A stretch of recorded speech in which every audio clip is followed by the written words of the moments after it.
like on the edge of fantasy. No, but you still I've trained myself to stay makes in you frame. seem like you're very tall.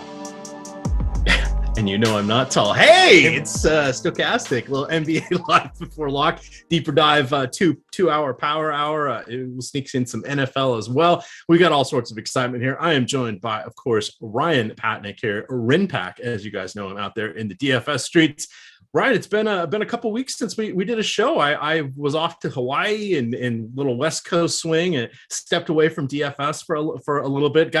We were flying between islands, and for whatever reason that I could register games from the internet there, but not while I was in Hawaii, because DFS is illegal there. One of 5 states where there's no lottery even in Hawaii. Did you know that?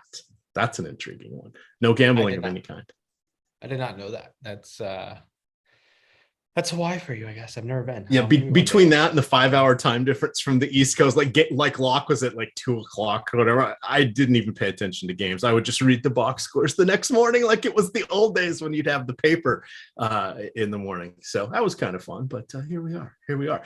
Well, thank you everybody for tuning in here on a Saturday. We've got a couple hundred people watching already. We appreciate that. Hit that subscribe button. Hit that like button. Help us out here. We're going to talk a little BetMGM. Tell you how you can get 2 free months of Stokastic Premium, as well as $1,000 risk-free bet. We've got some new tools we're going to talk about, and then we got 5 games. A lot of news that we're waiting on just a little bit here, which is going to make this a touch challenging. So key things that we do know: Dallas kind of resting everybody at this point. Yeah, they've got some injuries in there, and like one person's resting, but come on, they're resting everybody. With the exception of probably Christian Wood. We need to know what's going on with Tim Hardaway Jr., because they could potentially sit these guys and just call them active. So that's one thing I'm really nervous about, Ryan. We'll get to that. We've got Portland, who's on a back-to-back.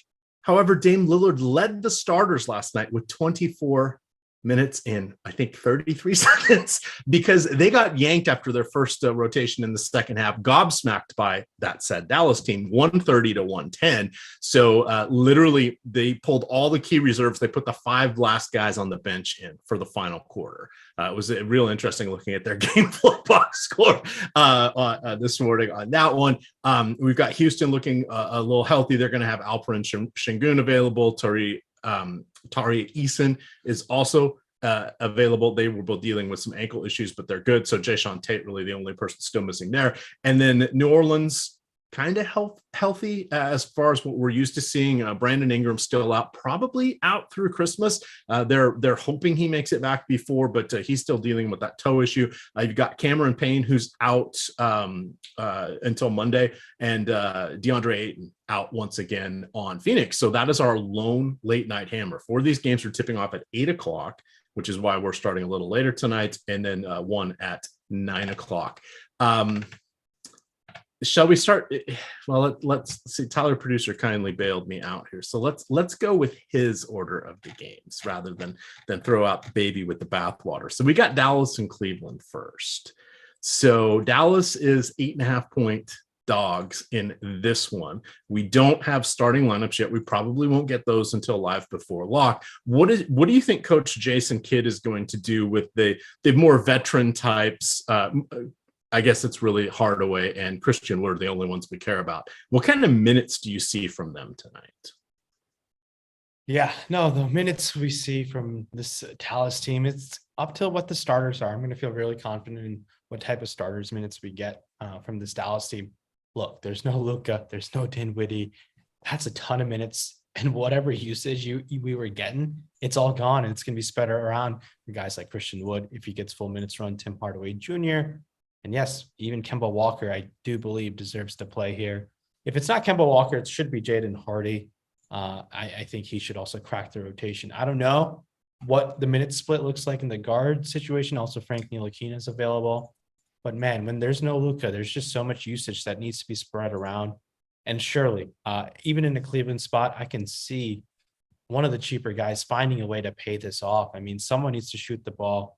Someone needs to pass the ball, and it's just because Luka was doing everything. He was rebounding, assisting, scoring, obviously shooting a ton of shots, and all the ownership that it's been projected right now seems reasonable. And I do think they'll shift a little bit once we get starters. And look, even a guy like Dorian Finney-Smith, I'm going to have some interest, because in a situation with no Luka, he might need to turn it on offensively a tad bit more. That's not in his kind of player profile, more or less. But when there's no Luka, he could take an extra 4 or 5 shots, find a way to really pay off a cheap sub $4,000 price tag over there on DraftKings. Multiple Mavs seem the way to go right now. It's really hard not to play a couple Mavs in your lineup when there are so many of these guys missing, especially Luka and Dinwiddie just take so many shots night in and night out. Yeah, and this is it's kind of one of those where we're not really hemming and hawing.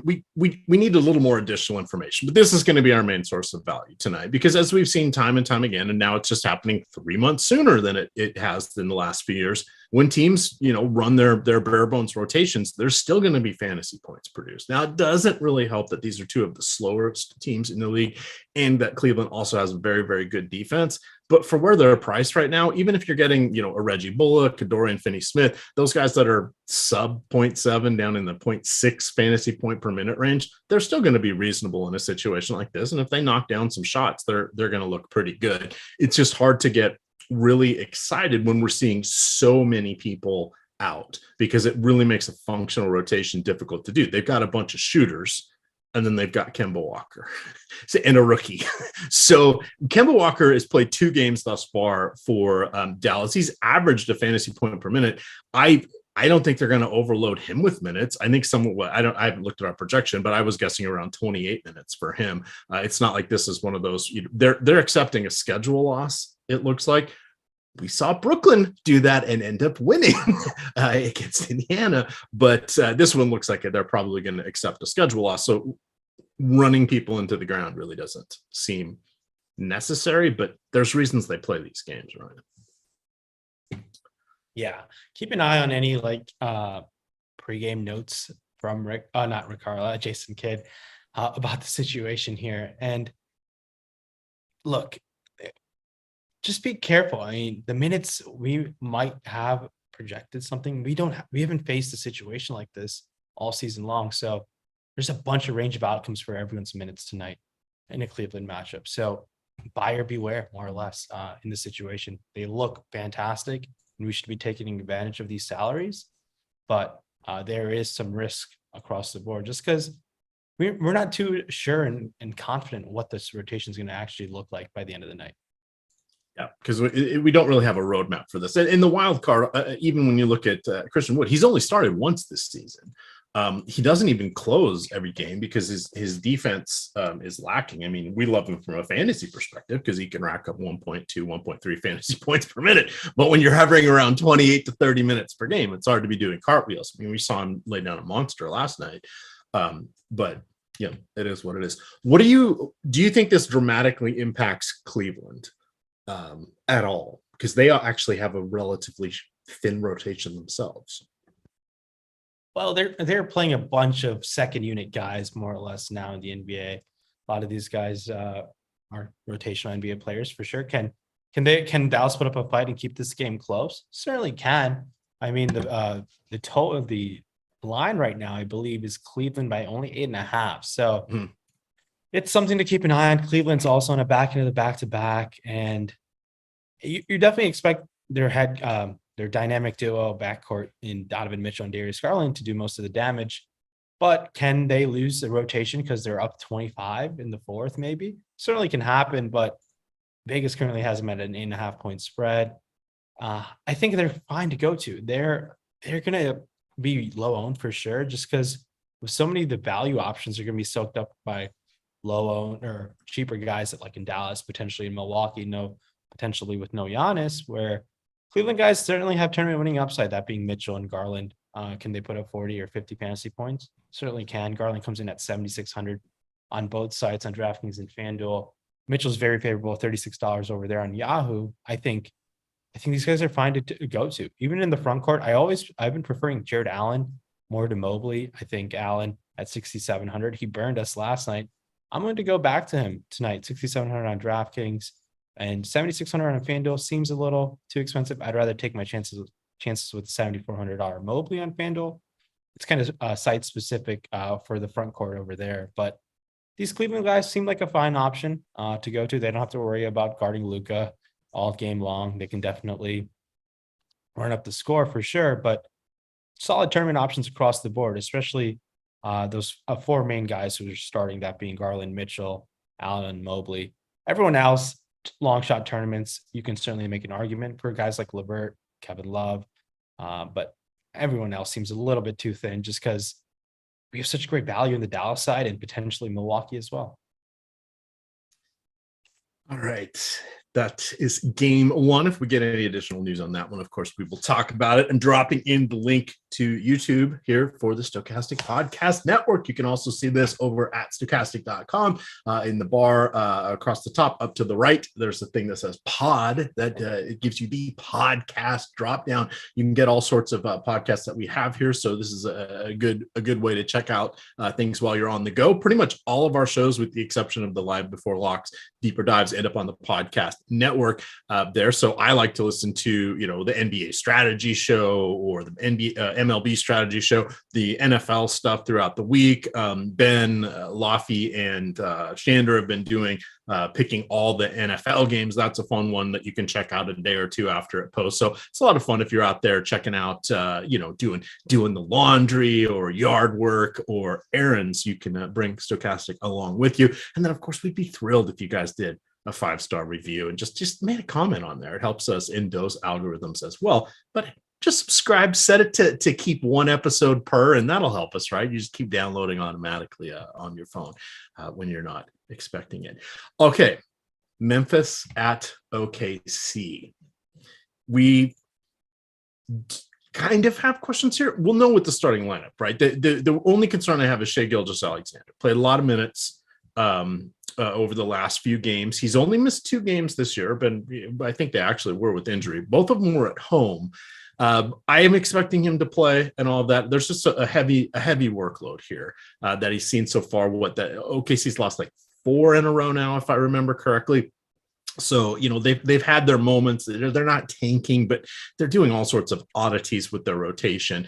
We'll have this news by 8:00. We're going to play this out as if he's going to play, because that makes him a great option. It makes Ja Morant a great option on the other side in what should be a closer game than if he rests. So that was just sort of my speculation. Any read on what you think is going on with OKC, and then go ahead and run us through Memphis. Yeah, the OKC situation, it's all SGA dependent, right? And it's only so much we can do right now. If SGA plays, he looks like a solid option in this Memphis spot. I mean, you definitely want to take some chances with a guy like SGA, who's proven to be really good this season, kind of elevated his offensive game. He should be an NBA All-Star this season. Maybe not All-NBA player, maybe, but when it all is said and done, he's been very, very impressive. But if he's out, I mean, you're going to have to look to guys like other guys who are in, that being Jalen Williams, Stokastic. What Mark Dagnall will do with this rotation makes things very difficult, right? Because he might have a starting lineup. He might do a hockey switch and come out with a different one in the second half. So it really, really hurts us in terms of like having confidence. There is merit in taking some chances with this OKC team if there is no SGA. I do like Jalen Williams. Yes, there is 2 Jalen Williams on this team, but it's the it blows my mind that they have 2 Jalen Williams. We talked about this last night. I said the only thing I could think of close to it was Danielle and Donnie Marshall for University of Connecticut back in the day. But it's just bizarre. Also, it's fun seeing all the people named Jalen kind of coming into the sports now. With Jalen Rose is the transcendent guy. He's the reason why Jalen is the most popular NBA name of all time. It feels like, right? I think Jalen Rose was the first ever Jalen to make it big, and then all these parents started tailing his name, and it kind of makes sense, right? And I've heard the story before. It was a kind of a combination of his dad and his mom's brothers' names together. So I'm assuming one was probably Jason and the other was Len or something like that, but Jalen. So he claims he's the first. I don't know that he's the first, but you are right. He's absolutely popularized this beyond belief. It's sort of like Michael Jordan when everybody's naming their boys or girls Jordan back in the day. So. Do you think you can name up all the Jalens in the league right now? No, I know I can't. You don't think so? No. You want to give it a shot? No. Jalen Williams. No, I don't. Oh, I thought you were gonna. I stay in my lane. I know my spots here. I know my spots. This is not one of them. I think no, there's a lot. There's I think at least 7 or 8. There's 8, I think. Okay, yeah. I mean, I'm gonna go off the top of my head. There's Jaylen Brown, Jalen Brunson, Jalen Johnson, Jalen Williams. Who else is there? I'm missing another one, I'm sure. Per Jalen Rose Wikipedia in 2000, Jalen Green and Jalen Duren, right? Yep. There's so many Jalens, yeah. 2021, there were 32 Suggs. players with some variation of the name Jalen on rosters in the NBA and NFL. That's crazy. Another 80 in men's college basketball. That's insane. That's nuts. That's nuts. All right, we're gonna get back. We're getting back to analysis here. So we're gonna assume everybody's playing for OKC. Talk us through Ja Morant and some of the front court options here. I think they have a bit of an advantage going against the Chet Holmgren-less Thunder. Yeah, Memphis. It's Ja Morant for me. 10-6, 10-7 on both sides. As long as there's no Desmond Bane, he should be priced above north of 10K. He's been awesome. $46 on Yahoo seems like a solid way to go to. If you don't want to go to Ja Morant, I think Jaren Jackson Jr., if he stays out of foul trouble, 6,900 over there on DraftKings seems fine to go to. He did put up 8 blocks the other day. That's why he's $8,000 on FanDuel, $29 on Yahoo. He's one of those excellent tournament plays, coming in sub 10% owned. He can put up 40 plus fantasy points and really carry you DraftKings price tag over there. Dillon Brooks is going to chuck a lot at 6'6" and 6'3", DraftKings and FanDuel. Seems tough to go there, to be honest with you, just because of there's so many better spend down options in the shooting guard spot, especially with the Dallas situation we've touched on there. So that's why a lot of these guys are just solid tournament options against OKC. It makes things very difficult to go to anyone outside of Ja Morant across all 3 sides in confidence. I do see Dillon Brooks is getting some ownership right now on FanDuel. I think I'm be willing to look elsewhere at that elevated ownership just because of the strong value that's presented elsewhere. But good tournament options across the board. No real interest in Steven Adams or anyone else right now. It's just Ja Morant, Jaren Jackson Jr., and Dillon Brooks in that order for me. Ja Morant significantly kind of almost a priority because of with potentially no Luka, potentially no Giannis, he's in the discussion of being the highest scoring player on the slate. There's enough value to get him in there, and that's one way of getting it towards the top of the leaderboard tonight. So seems like a very strong option to go to. All right, I think that kind of rings everything out of this game. Again, the live before lock folks are going to have to clean this one up when we get starting lineups, and that'll direct us entirely on what we do. I mean, we can do a thought exercise round and round and round, but we're going to have that information in about probably 70 minutes anyway. So anything else you want to mention before we cruise on over to Utah and Milwaukee with yet another uncertain situation? Yeah, this is another tough spot over there, right? In Milwaukee and Utah. I mean, you can't really do anything right now. If Giannis is out, everyone else on the team, once we get the starters, who they are, seem more intriguing. One thing I did forget to mention, Lamar Stevens for Cleveland is I think officially doubtful. He's playing a ton of minutes. Expect Cedi Osman to re-enter the rotation over there. Sorry, I just wanted to backtrack there. No, that's a good point. And for those wondering, Dean Wade's out as well. Mm-hmm. So there was somebody else beside Okoro. I don't want to play him, but he's going to get some minutes tonight, it looks like. Yeah, no, that's just super gross. I'd rather play one of the Dallas guys than going to Isaac Okoro. But Giannis is right now questionable, right? With a knee injury, I believe, last I saw. Yes. But Chris Middleton and the spread is only -4.5. So that makes me a little like there's a lot more smoke than this isn't just wispy smoke. We're borderlining on seeing fire here with Milwaukee only favored by 4.5. They have slipped a little bit since they got off to that torrid start, but I would have figured they'd be 7-point favorites at least. At home, 7 or 8 would be my guess if they were going to have Giannis and Middleton, and I don't think Middleton's the one moving that line down. So sorry, but just for people that were wondering. But back to you, Ryan. Yeah, no, I think that line also indicates more likely, maybe Giannis sits, but Middleton is out, and Drew Holiday is probable. So now if Giannis is out, Drew Holiday becomes exceptional, and I think he might come in a little bit lower owned. He might shoot the ball 20 plus times a game. Now, with Giannis out, we've had the situation where Drew has been. It sounds like we're going to get confirmation here in a second that Giannis is out. Oh yeah, okay. Chad is talking about it. I'm looking to News God see if he's posted it yet. Because we have rules. I don't. Yes, he just posted. Everyone, Giannis is out. Giannis is out. Okay, all right. That's huge news. Per J.R. Radcliffe, Giannis is out. Drew is expected to play. No Chris Middleton. So I think going to Drew Holiday in significant fashion is a priority for me. Drew Holiday has 50-point upside with no Giannis on the floor tonight, and that's huge. And he hasn't played in some time, so it's time for us to take advantage of that situation there. Drew Holiday comes in at only $8,300 and $8,400. Yes, that's on the higher side for Drew, but there's no Giannis. Should be probably like a 9K player when both Giannis and Middleton are out. I do suggest looking at other Bucks as well. Maybe Jordan Nora cracks the starting lineup potentially. He might become a strong value play, as well guys like Bobby Portis, Brook Lopez. Even taking some chances on Connaughton and Allen can certainly pan out. Javon Carter seems a little too expensive now. I like it when he's kind of like the lead ball handler with no Drew Holiday, and with Holiday on the floor, seems less likely that Javon Carter can pay off. While I'd rather be looking to take advantage of the front court there, and some of the wing players with no Giannis and no Middleton. Seems like there's more minutes, some more usage for those guys to eat up. Can Budenholzer screw us over? Potentially, and we might not get significant minutes for any of those wing guys, because they do have guys like Connaughton, Allen, Wes Matthews, Jordan Nora.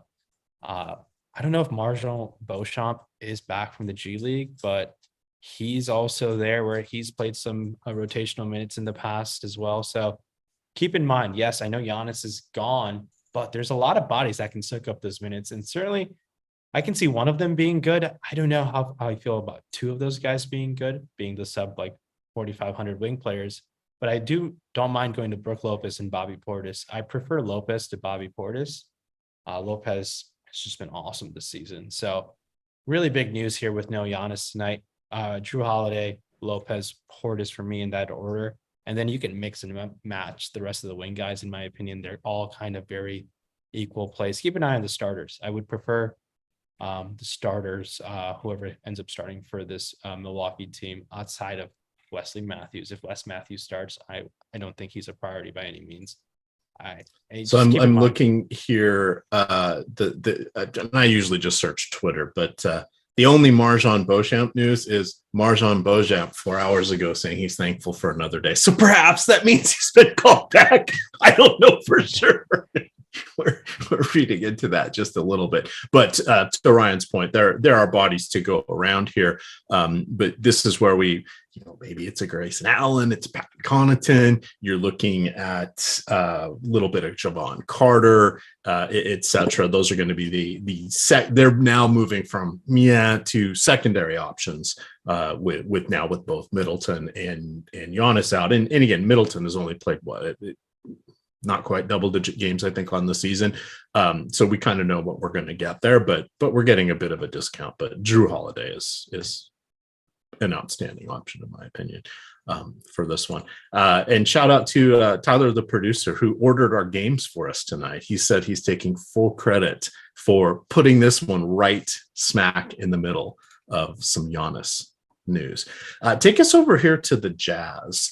They've been rather interesting. I do like the Lauri Markkanen rebounds. Earlier you could get him at 6.5. You can get him at 7 in some places that are not sports books. I will pull it up and see where he is at BetMGM, and we'll talk a little bit about how you guys can get a risk-free $1,000 bet. But take us through some of the Jazz here on this one. Are you down with the finisher tonight? Does the lack of Giannis patrolling the paint and his he patrols everything with his long arms and strides. How are you feeling about the Jazz?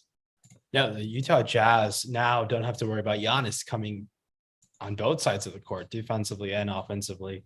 So it's there's less path of least resistance here, where they can find a way to get more effective offensive shots and much better defensively as well, because they don't have to worry about Giannis and Middleton. So Markkanen, Clarkson.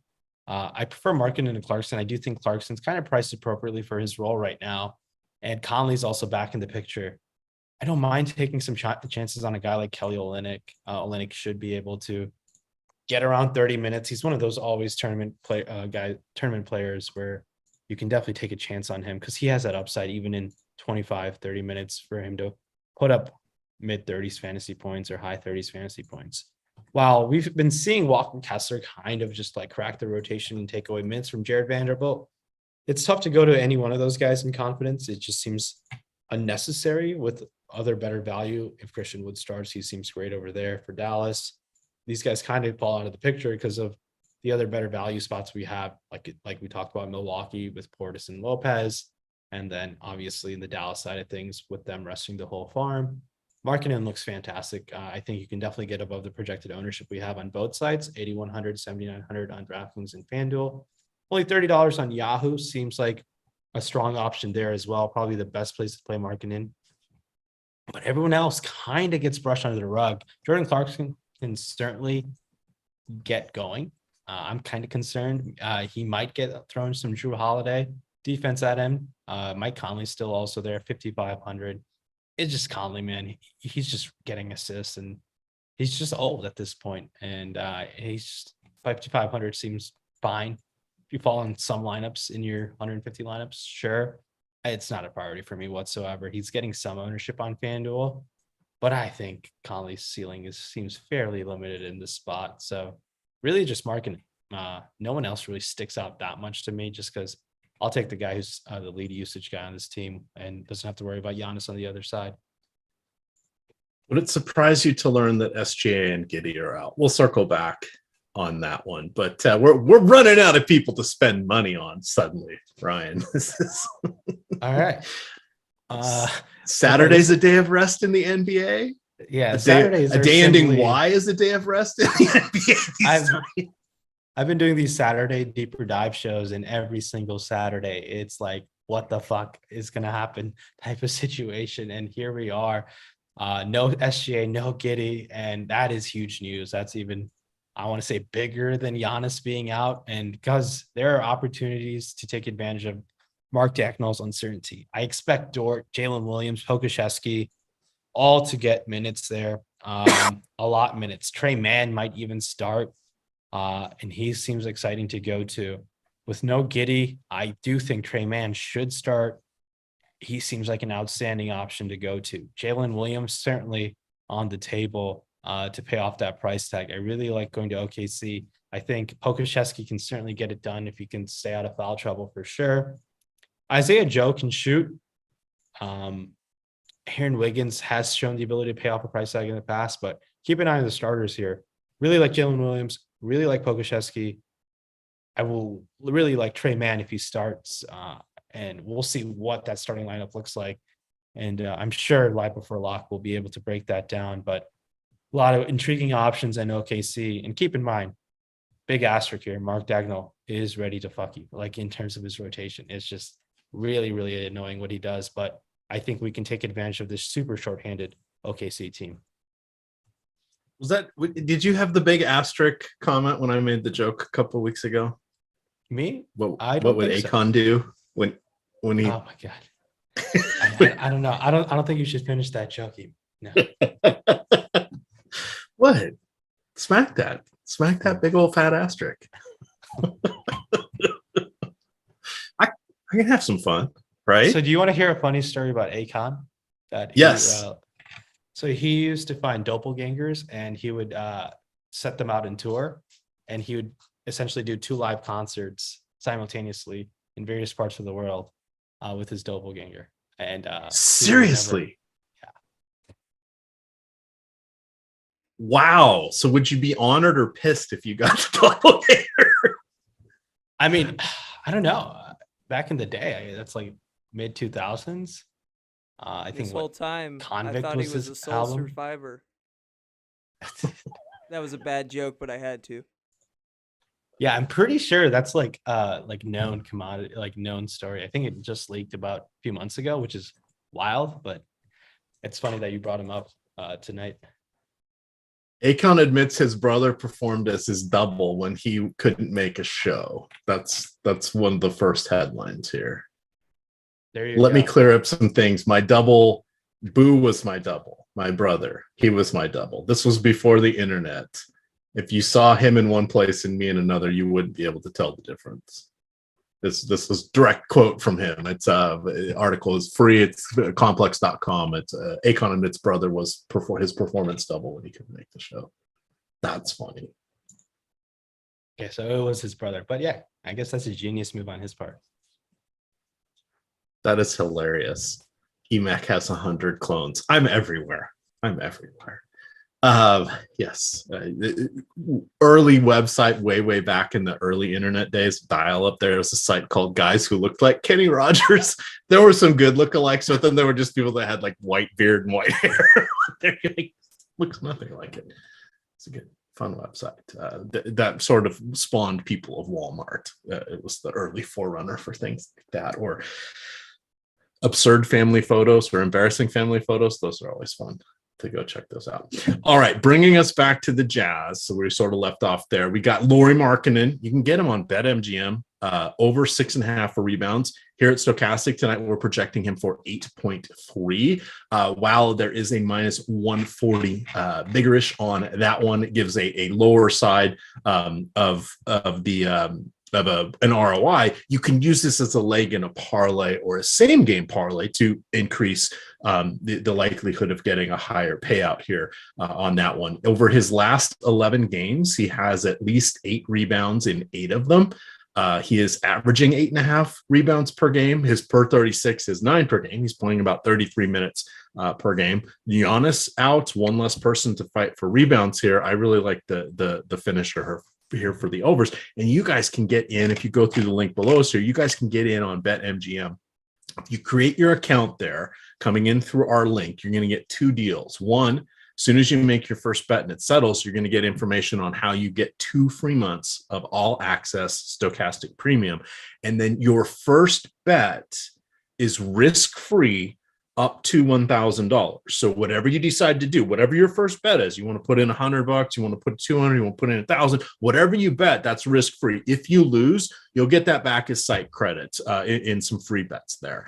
You'll have, I think it's 7 or 10 days to use them. So just plan accordingly for that. Time it so you can get 2 NFL Sundays in there or something. Don't wait too long on these because you don't want to do it when you were starting to run out of lots of sports opportunities here. But that's BetMGM, where you can get 2 free months of Stokastic as well as $1,000 risk-free bet. The finisher, you started talking a little bit about Conley, some of the guard action here. Wrap us up here on the Jazz, and let's see what other news drops and interrupts your thoughts from the next game. Yeah, so the rest of the Jazz, I mean, that's really about it. But the Giddey and SGA situation, man, it's going to be super tricky. They have a lot, like more bodies available than you expect. So yeah, it's just going to be Lauri Markkanen, and there's some solid tournament options across the board. You could sprinkle in some Malik Beasley, who gets the 3-point bonus there, taking on a Milwaukee defense. But it's just Lauri Markkanen. I think the Utah team will be under owned, so there is some leverage spots in tournaments, but they don't grade out as the strongest plays just because much better value elsewhere, much better game environments, and players who just project better in other games that we've already touched on and we'll touch on in the final 2 games. So it's really about it with the Utah team. All righty, let's maneuver over to another game here. We're going to talk, I think we're on Portland, Houston should be the one that we were on. So Portland 3.5-point favorites. Now, initially, I had sort of thought this might be a bit of a rest spot for Portland, but as we mentioned, only Lillard cracked 24 minutes last night, and he played 24 minutes and did not get to 25. They were getting gobsmacked by the Mavs in Dallas. Ended up being a 130-110 loss. The starters did not return after the first rotation of the second half. You saw a couple key reserves come in for them and then not show up. And the final quarter was 5 guys. The last 5 guys on the bench got to play the whole final frame there. So that to me means they're ready for tonight. They're fresh. They've got this game here, and then they're still on part of a road trip where they play again on Monday, and I think it's Wednesday. They have 2 games in Oklahoma City. We need, Portland really needs to win these. They were able to tread water without Lillard being there. While they do play at a slower pace, and surprisingly, Houston plays at a bit of a slower pace over the last 10 games. This is still a decent offensive environment here for both sides because the defense is lacking on both sides. So Portland's kind of interesting here. What are your thoughts here for Portland? And this is one where it's like, at first you're thinking, oh, Portland should blow them out. And then you're like, you know what? Houston's been actually frisky in a lot of games, especially at home. So this one kind of looks like this looked like one of the more appealing spots till we got infinite value in all the other games. Do you think any key players sit from this game?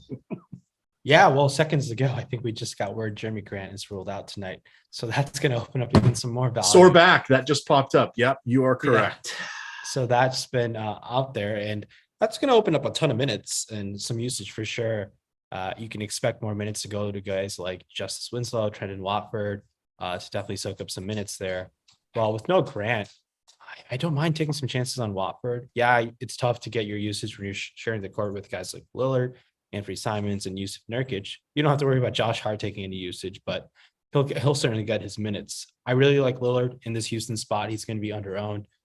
One of the highest price tags we've ever seen for Lillard right now. Dame's at 10-3. 9,900 on FanDuel seems strong to go to, only 39 on Yahoo. I like Dame. I think he's going to come in a bit under-owned. I like getting above the field on Dame Lillard tonight in this Houston spot. And Anthony Simons, I think he's a solid option himself, where you get that 3-point bonus on DraftKings 7,500 and only 7K on FanDuel. I really like going to Anthony tonight as well. There's no Jeremy Grant, so Nurkic in this Houston spot seems outstanding as well. Doesn't have to worry much about Alfred Şengün slowing him down. Şengün's a great offensive talent, extremely great footwork around the basket. Can struggle against offensively aggressive centers if Nurkic wants to turn on the switch and if Billups wants to put the game plan around Nurkic. I have no issues going to Yusuf Nurkic, and I think he's getting some ownership right now. Probably one of the better center plays on this slate, especially on DK.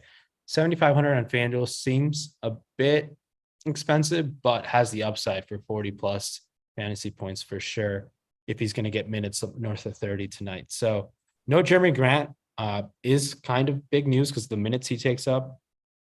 If Watford, I don't expect Watford to get a ton of usage. I do think the minutes will be kind of split across the board there with the guys I mentioned earlier, but it's a great Houston spot where multiple guys can pay off their salary here. And I think we might get them at lower ownership than kind of what we have projected right now as the news moves along, as we get starters for Dallas, as we get starters for OKC, and obviously starters for Milwaukee. A lot of moving parts on the Saturday slate, so got to be on your toes by the time this Portland-Houston game tips off. So Chad is enthralled with your background at the moment. So yes, Ryan is in new location here. He is in Abu Dhabi, and this is a high rise. He has multiple locations around the world where he tends to do broadcasting from. Behind him is not actually his brother; it's Akon's brother. You guys can see him over Rinpak's right shoulder, and over his left shoulder, off to that room. That's where the stage is. And behind the pole, that's where the champagne room is. So yes, this is one of his many luxurious apartments and condominiums throughout the world. I only speak the truth. I don't lie. My wife hates it. She goes, "You say things with such conviction." She's like, "Thank God you never lied." She goes, "You could spin a story like nobody's business." There you go. Just made that up on the fly for you guys. All right. Oh, people are asking, is that true? Yeah, it is true. I did want to point out, I did see someone mention that Portland's defense is good. No, they're not good. They are sixth worst in defensive efficiency for the league, or in the league for the whole season. And over their last 10 games, they are allowing 118 points per 100 possessions. That is the fourth worst. What they are doing is playing at a slower pace. Over the last 10 games, they're averaging 98 possessions per game. So that tends to keep their overall aggregate score down, but their defensive efficiency is not good. They're just not running as much as we've seen in the past. Houston.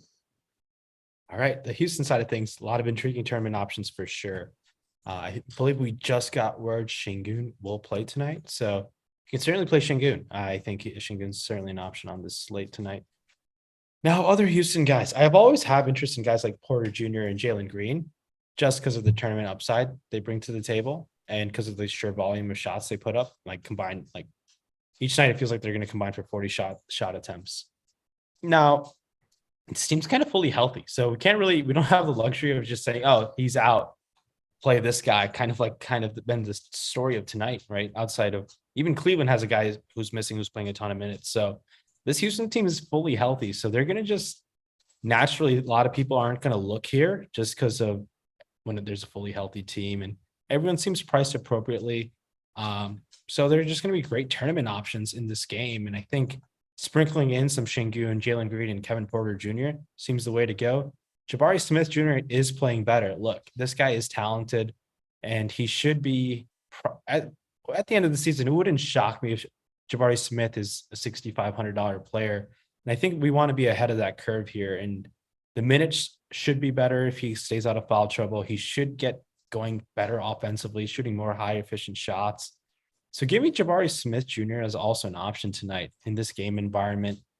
I like this Houston team. I think we might get them at a little bit lower ownership than usual just because of the nature of this slate. And that's really about it. Tari Eason, 3,700 seems a little too cute. You don't need that type of salary savings for a guy like him when he has limited minutes. So it's really the case here for this Houston team. I'm willing to sprinkle these guys in tournaments in a little bit above the field. I do think there's some upside for guys like KPJ, Jalen Green, Şengün, and Jabari Smith Jr. All right, that takes us to the final game of the night, and then we'll kind of circle back. We're also going to do for producer Tyler, maybe we'll do a little screen share and talk about our lineup generator, which is one of the cool tools that we have available. You guys, if you're not yet a member of Stokastic, you can go in to the link in our description below us here in the YouTube video, and you can get a 3-day free trial of all NBA content at Stokastic. So everything, the projections for the player points, the popularity or the ownership projections, the 1v1 tools, the lineup generators, all the top stack tools, all the fun stuff there. You guys can get in on that. Test things out. You can also dip into Discord for a few days and have some fun in there. I highly recommend the DFS 101 channel, where we are constantly helping people improve their game. I was typing away there last night. I'm still on Hawaii time, right? And so all of a sudden I look at the clock. I'm like, it's 12:40. I need to go to bed. This is way past my bedtime. But since I was only talking to my wife for 2 weeks, it was fun talking sports again. So got a little carried away there. But take us here on to our final game of the evening. We do know that Jose Alvarado is going to play. Brandon Ingram is out with his toe issue. You've got Cameron Payne, who is out for Phoenix, as is DeAndre Ayton. You have a slumping Devin Booker. He missed a couple games there with the bad hammy, but he has just been in a shooting slump like nobody's business. That is, if you go look at his game logs, it's terrifying. A lot of sub 40-point games, but he's someone that he could turn it around at any point. But the guy I wrote up today as the building block of the day on Stokastic, I think he's the building block of the day. It is Zion Williamson. Ryan, because I wrote up and I said Giannis is questionable. Shai Gilgeous-Alexander would be the next man up, but it's a back-to-back for Oklahoma City. That impacts John Morant, Damian Lillard, blah, blah, blah. So I'm like, here we go with Zion. In the 9 games without Brandon Ingram, get ready for this. Zion is averaging 36 minutes per game, 17.6 field goal attempts, the 64% conversion rate. That is just absolutely nuts. Averaging 29.7 points, 9 rebounds, which we know he only has 4 games this season with double-digit rebounds. That's really not part of his game. 5.6 assists, as well as 2.5 combined blocks and steals. The floor is 40 fantasy points. He could get to 50. He's had a couple 60 fantasy point games in this stretch. No DeAndre Ayton to battle in the paint. What do you think about Zion? Who advantaged Zion over Bismack Biyombo and Jock Lansdale? Oh, this matchup is like low-key the best rivalry in the NBA right now between Phoenix and New Orleans. And I think it'll be an exciting game to watch just overall. Obviously, Zion Williamson pissed people off with that dunk. I'm all for that dunk. I hope he does it again tonight to piss people off even more, because there's no reason why you should get pissed off for just dunking on a team when you have an open dunk to end the game. But talking about this game tonight, there's no Brandon Ingram still. I still like going to Zion Williamson 10K, 10-1. He seems awesome. I'll call him 7,400. 7,800. I definitely think you can take your chances there as well. And then just Valanciunas situation is always tricky for me. His price tag is dropping. There's going to be a game where Valanciunas plays 24 minutes and puts up 40 fantasy points. He's kind of getting the situation that happened to him around like the 20, I want to say 18, 19 season before he got traded for Marc Gasol, and Nick Nurse was kind of just rolling him out there for limited minutes and he would just smash. And we're getting into that situation again. Everything kind of comes full circle, but Trey Murphy is a guy where you get the 3-point bonus, sub 5K. I like going to him at that price tag. He's going to be very low owned, but I do think he has an upside to pay that off. It's going to be a great game environment. I know Alvarado comes back, so he might get some minutes taken away from a guy like McCollum, and we don't have to worry about anyone else really on this team because there's so much better value elsewhere. Larry Nance at 4,700 can find a way to pay off that salary, but we have so many better options that we've touched on already. Doesn't seem that necessary. Look, it's Zion, McCollum, and then Trey Murphy for me. That's kind of how the situation goes. I think I prefer Murphy more than McCollum just because price specific over there, play there. But McCollum at $26 on Yahoo seems like a strong option. Definitely to take advantage of that over there. But it's the Zion show. He certainly has the capability of being the highest scoring player on this slate because of what has transpired in the other matchups, because Morant can certainly do that. He might only need to play 2.5 quarters. And there's no more Giannis. There's no more Luka. There's Dame. So he's competing against Dame as one of the highest scoring players on this slate. Obviously, Donovan Mitchell can slightly get there. Look, we've lost a lot of those high-end studs on this slate. We'll touch on Devin Booker on the Phoenix side of things, but that's kind of the Pelican situation here. It should be a fun game to watch. Definitely. I think they're 1-2 in the West right now. What do you think we can do here for the Phoenix side? We're not doing any rules about limiting Lansdale and Biyombo from playing together. I mean, they're going to each play low to mid 20s minutes. It's going to be a coin flip of whichever guy you want. Let popularity decide if one gets way out of hand versus the other. Zig when everybody's zagging. I kind of want to avoid that situation. I know it's a bit difficult. I think I might prefer Biyombo a little bit because he might need to be tasked to guard some portions of Zion. Maybe it's a difficult situation here. Lando got a lot of run there as they were blowing out that Clippers team. While I think there's better options to go to, like Christian Wood, Nurkic, Şengün. It doesn't seem necessary to spend down here. We don't need to spend down in every position, right? Because there's some solid guard options, and we're now playing mid-tier. It's no longer stars and scrubs. There are no stars to pay for, really, besides Lillard and Zion, it seems like. There aren't that many stars to pay up for, exactly what you said. And I think people still naturally just looking at it, they'll be like, oh, I just want a solid balanced build, which certainly can pan out because, there's some great value options. Definitely to jam in some studs, but when you only have so little studs, it doesn't seem that necessary. But this Phoenix team, I really like going to Booker, 9,100, 8,700 on FanDuel. I like that FanDuel price tag a lot, where I know he's in a slump. He should definitely be able to turn it around. I think Phoenix wants to step up for this game, as Booker missed the last time they played this game, so it should be a fun matchup.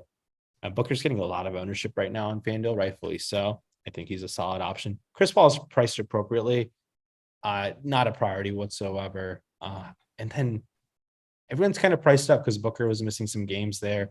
Paul was missing some games there. So everyone seems priced appropriately. I think the Biyombo Landale situation could be kind of a trap here, especially Landale. And I think Biyombo might start, and Biyombo has a good two-man game with Chris Paul, as many centers have over the years. So keep an eye on that situation. I know Landale might project better, but there are a lot of ways where I think Landale can fail at that ownership, where I think I want to be a little bit more safer and take some chances elsewhere with other centers like we touched on previously in the slate. So the Phoenix guards look solid. Kind of be cautious with that center ownership with Landale. It seems a little too trappy in my opinion. I don't want to get screwed over by that. All right. Apparently, I'm having too much fun. Nobody likes my laughing. I like my laughing. It makes me happy. It's fantasy. We're talking fantasy sports. We're playing fantasy sports for money. This is fun. We have amazing tools here at Stokastic. Winning is good. You know why winning is good? Because it's better than losing, at least according to Evie Calvin Newt Lelouch. For those of you feeling a little sour, just remember the immortal words of Crash Davis. Sometimes you win, sometimes you lose, sometimes it rains. But I'm always going to laugh because it's what I do. It's what I do. Let's look at real quick here at our lineup generator, producer Tyler. I'm not going to look at the screen, but I'll just sort of mimic and walk through what we're doing. If that works for you, want to give me a thumbs up there and I'll kind of talk through it. All right. So we go to, this is a new tool that's in development. This is available as part of the premium package. You can get to it by going to the Osmo homepage or Stokastic homepage under NBA. It's the top. This is NBA lineup generator. You can see that we have it for DraftKings, FanDuel, and Yahoo. These are the main lineups. We also have it, I believe we have it for football now as well. We'll just do DraftKings main, so you can click on that. And right now, what we do is this loads up with the Stokastic projections as well as player popularity, and it allows you to build out different lineups, right? So if you don't have a cruncher or an optimizer, this is a nice way to do it. You can still be involved in the process. So we click on tournament GPPs, we get some choices. We can say, give me any kind of lineup, or we can say, give me chalky or balanced or contrarian. We'll just click on chalky lineup for fun. Now Tyler's going to get something different than I do because we've got thousands of these lineups that are generated and saved. They're updated every time we do updates for projections and for ownership. So it just shows different things, but you can see at the bottom there, it breaks down, where's the projection? How does it stand?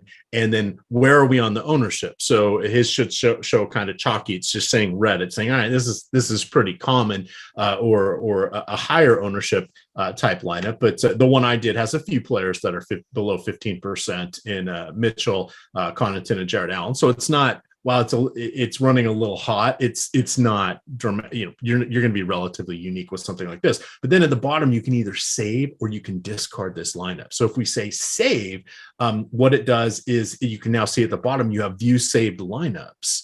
And what that does is you can save up to 20 lineups, and then you can export them into a CSV and upload them into your contests. Oh, pretty cool. Pretty cool.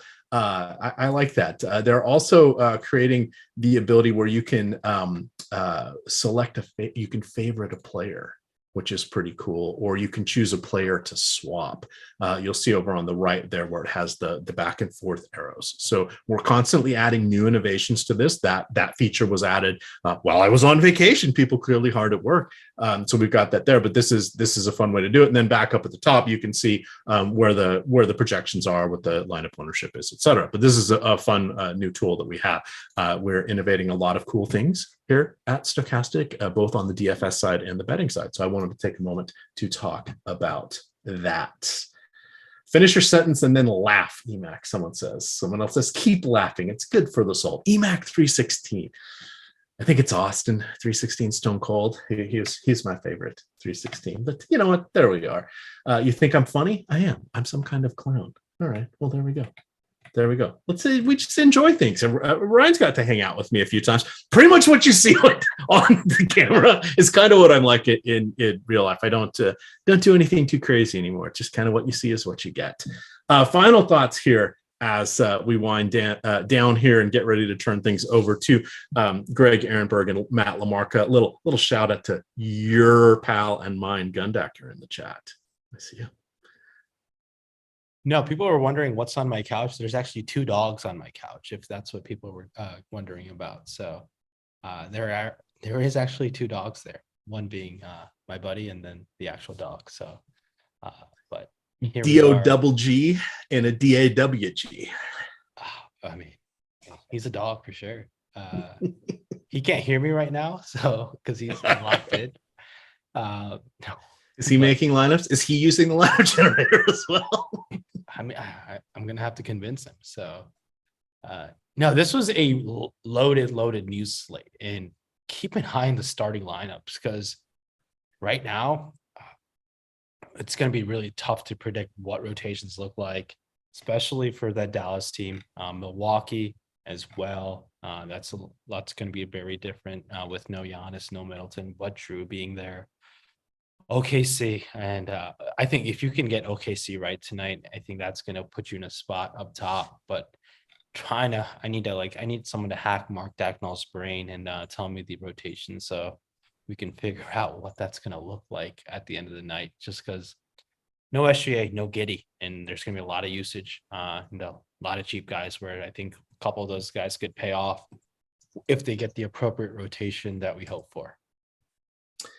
Alrighty, drop a couple links to some free articles here in chat. I've got the NBA building blocks, which is free every day, as well as the Saturday night showdown for NFL. So you guys can check those out, both available on the Stokastic homepage. Those are free for you guys. So check them out. The more clicks we get on those, the more they're going to stay around. So as you've seen us shift our content to various mediums, this helps direct us, right? We've gone away from some of our written content. We've tweaked a few of the formats, but this is still kind of one of our handful of last few more what I would call a long form type article here. So definitely want to check that out. But that's going to be free for you all of the time. Again, we're brought to you by BetMGM. If you go through the link below us here in our YouTube description and sign up for your BetMGM account, two things are going to happen. One, you're going to get a first bet risk-free up to $1,000. And two, when you make your first bet and it settles, you're going to get information on how to get 2 free months of Stokastic Premium. That's it's like a big value there. So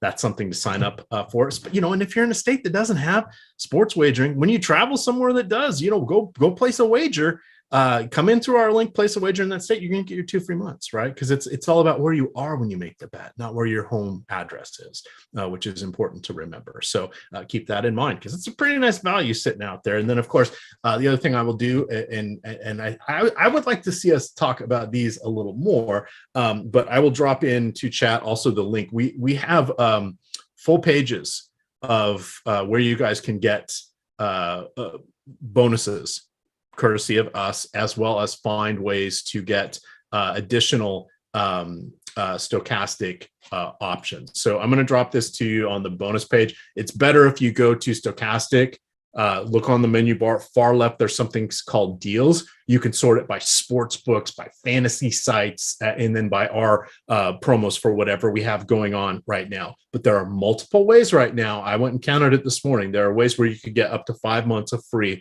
Stokastic content if you are signing up for certain sites that you may not already be a member of. So that's a nice little value for you guys as we head into the holidays. Let's get on out of here, Ryan. You can follow Rayen Patnaik and the adventures of the Dog Pound, the Dog Pack. Rayen Patnaik and the Dog Pack. We'll work on the name. We'll work on the name. But perhaps next we'll see Rayen Patnaik in Melbourne next Saturday as he continues to visit all of the different condos that he has throughout the world, courtesy of DFS. But you can follow him on Twitter at Rayen Patnaik. I am at EMac DFS. And of course, it is Stokastic_COM. With that, gamers, good luck.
negative point differential, by the way. What is going on, everybody? Welcome to the Stokastic NBA Live Before Lock Show. A lot of sports going on today. We've got a 3-game football slate. We've got MMA. And then, of course, what we're going to be covering today, 5-game NBA slate with plenty of news going on, too, because just shortly before we were about to start here, a bunch of key players got rolled out. Giannis Antetokounmpo, SGA, Jeremy Grant, Josh Giddey. So a lot of moving parts that Matt, LaMarca, and I are going to be talking about. As you guys come and like the video, subscribe to the YouTube channel. Matt, what is happening? Yeah, it's one of the drunkest sports days I can remember. Obviously, that Colts game was just an absolute roller coaster of emotions. Never in my life did I think I would bet an underdog that jumped out to a 33-point lead and somehow would still have to sweat the bet out in overtime. But such is life. And then this NBA stuff, it's getting a little bit ridiculous. I mean, we're talking about a slate where, like, arguably the 5 best players, probably not 5, but we're missing a ton of talent. And it's like a real issue. I think that the NBA is going to have to do something about. I mean, they did find the Miami Heat. By the way, I really hope the Heat are playing right now. Last I checked, they were losing to the Spurs in the second half. All the karma in the world, they deserve to lose this game based on. But did you see how they responded to being fined? Yeah, they put every single player on the team on the injury Literally report. their entire team. They have 16 players that are considered part of the roster, including Kane, who's a 2-way player in the G League right now. So they listed him as well. Yeah, 16 players. They put every single one of them on the injury report. Just total fuckery. And they deserve to lose to the San Antonio Spurs, a team that isn't even trying to win today. Just absolutely nonsense. Absolute nonsense. We've got a super chat here right away from Rosso Music. So let's answer the super chat. By the way, if you guys have questions in the Discord channel, the usual deal, you could message me and there. We'll be covering those on the show. But we're going to start by answering the super chat. Then we're going to be getting into the injuries that just broke. First from Rosso Music, DK tiers, fellas. Ooh. Garland, Kevin Porter Jr., Mobley, and Clarkson. So let me check my projections here and see amongst those guys, who would that be? Well, I need to have all the teams selected first because I was updating the Blazers before and only have them selected in my projections. But to read those names off again, Darius Garland, Kevin Porter Jr., Evan Mobley, and Jordan Clarkson. That is, for me, Darius Garland by about half a fantasy point over KPJ. How about for you, Matt? It's also Garland for me by a slightly larger margin. Yeah, so Garland, to me, that is the guy to go to there over Kevin Porter Jr. It's funny because in just normal, well, I won't say normal, a classic DFS contest, I'm getting to Porter Jr. more because he's cheaper. But that's also one of the things that kind of, to me, would signify that one side is the better guy to go with. If you're looking at classic contests and somebody's, $500, $800 more expensive than somebody, kind of stands to reason they should probably be projected a little bit higher and be a better play in the DK tiers contest. So Darius Garland from both of us, that is going to be the answer for Matt and I there, Rosso Music. Now, let's start talking about these injuries, Matt. And let's start with Giannis because he's the biggest name here, but I was kind of expecting him to sit. So it's not something that him getting ruled out was massively surprising to me. We've got Chris Middleton out, who's been absolute dog shit as of late. But this opens up a lot of playing time, a lot of usage. No Giannis, no Chris Middleton. With this news, who we getting to from the Bucks? Who's benefiting the most? Yeah, and I still think we're waiting for official word on Drew Holiday, right? He's probable. Yeah. You always lean towards a probable player being in the lineup, but with Giannis and Middleton both sitting, like, it would not be the most surprising thing in the world if Holiday didn't play or he played limited minutes. So yeah, Milwaukee's a tough team for me to get to tonight with so many other value options available. Javon Carter, he's been pretty good this season when the team has been shorthanded. He's seen a 6.6% usage bump with Giannis and Middleton off the floor. I think he's fine. Grayson Allen is fine, but Drew Holiday would be the biggest beneficiary if I knew for sure he was going to play, mid 30s minutes. And I just don't feel comfortable with that right now. Yeah, I think Well, let's see. So we've got them still at home against the Utah Jazz. So to me, the two guys that I am going to be getting to the most are Drew Holiday and Bobby Portis. Something you said here, though, that does really resonate. Typically, you'd see guys like Chris Middleton, Giannis Antetokounmpo rolled out, and you would initially think, okay, that has to mean there's a lot of value open for the Bucks. And in a sense, it does. But here's why I'm not really getting to these guys. There's so much other value on this slate because we've got the other situation just talked about with the Thunder. No SGA, no Josh Giddey. Luka Doncic is resting today. Spencer Dinwiddie is resting. So it's not to say that there isn't value on the Bucks. There's just better value elsewhere that I prefer to get to. And it seems like you kind of feel the same way. Yeah, for sure. And I mean, perhaps that'll change if we get some sort of notification from Holiday, because I do from the coach about Holiday, because I do think like when you're talking about just pure game environment, this is probably the best of the teams that are shorthanded, right? You know, OKC might lose by 100 tonight. And then Dallas and Cleveland are the two slowest teams in the league. So if you're looking at these teams that are shorthanded, it's probably the best spot for the Bucks players. I just, you know, I've seen enough from Coach Bud where like even the guys who are in the lineup might not be full goes.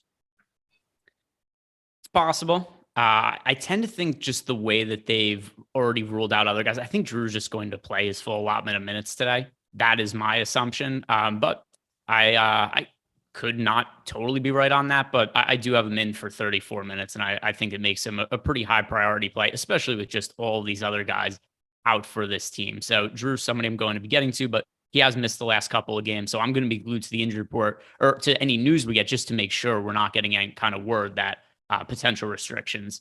But as of now, I am projecting him for full minutes. Now let's talk about the Oklahoma City Thunder, which another really key value spot on the slate, because when it comes to OKC, just shortly before the show started, to reiterate, no SGA, no Josh Giddey. In addition, other players that are out for the team. Darius Baisley has been ruled out. Jeremiah Robinson Earl, he's hurt. Usman Jang, he is out. This is a very cheap team. I hate the Thunder. The rotations are an absolute pain in the ass. Their coach is a dirty, filthy liar. He's not to be trusted. But this kind of seems like an unavoidable value spot that we're going to have to get to, Matt. So how are you approaching the Thunder? For me, Poku is priority 1, 2, and 3, I think, on this team. Now, you mentioned the minutes. Like, nobody embodies the shadiness of OKC's minutes more than Pokusevski, right? If you look in his last 4 games, he has one game with 34 and a half minutes, and he has another game with 8. The guy can literally play anywhere between those two amounts on any night, and it feels normal. That said, he's 3,900. The team is hurting for big men with no Baisley, with no JRE. And we know how good this guy can be on a per minute basis. Like, it's a spot where I think they kind of have to play him for at least mid-20s minutes. And it's very hard to envision him busting at 3,900 in that scenario. Yeah, and it definitely helps that we've seen other players get ruled out in the front court for Oklahoma City. And also, like you mentioned, he's so cheap now, and the minutes have not been great as of late. Last game starts, plays 24 minutes. The game before, a bunch of guys out. He plays 8 minutes. In the game before a start, he plays 22. But here's what's kind of nice, once again, that price point. The last game, he plays 24 minutes. He scores 24 fantasy points.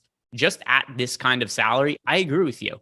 I think we should see more minutes from Pokusevski, but even if we don't, I think 24 minutes, it's probably enough for him to be a value on both DraftKings and FanDuel. So I know it's very difficult to trust the players on Oklahoma City, but considering how popular Pokusevski is, I think we have to play him in cash games. Even on FanDuel at $5,100 is a little more expensive.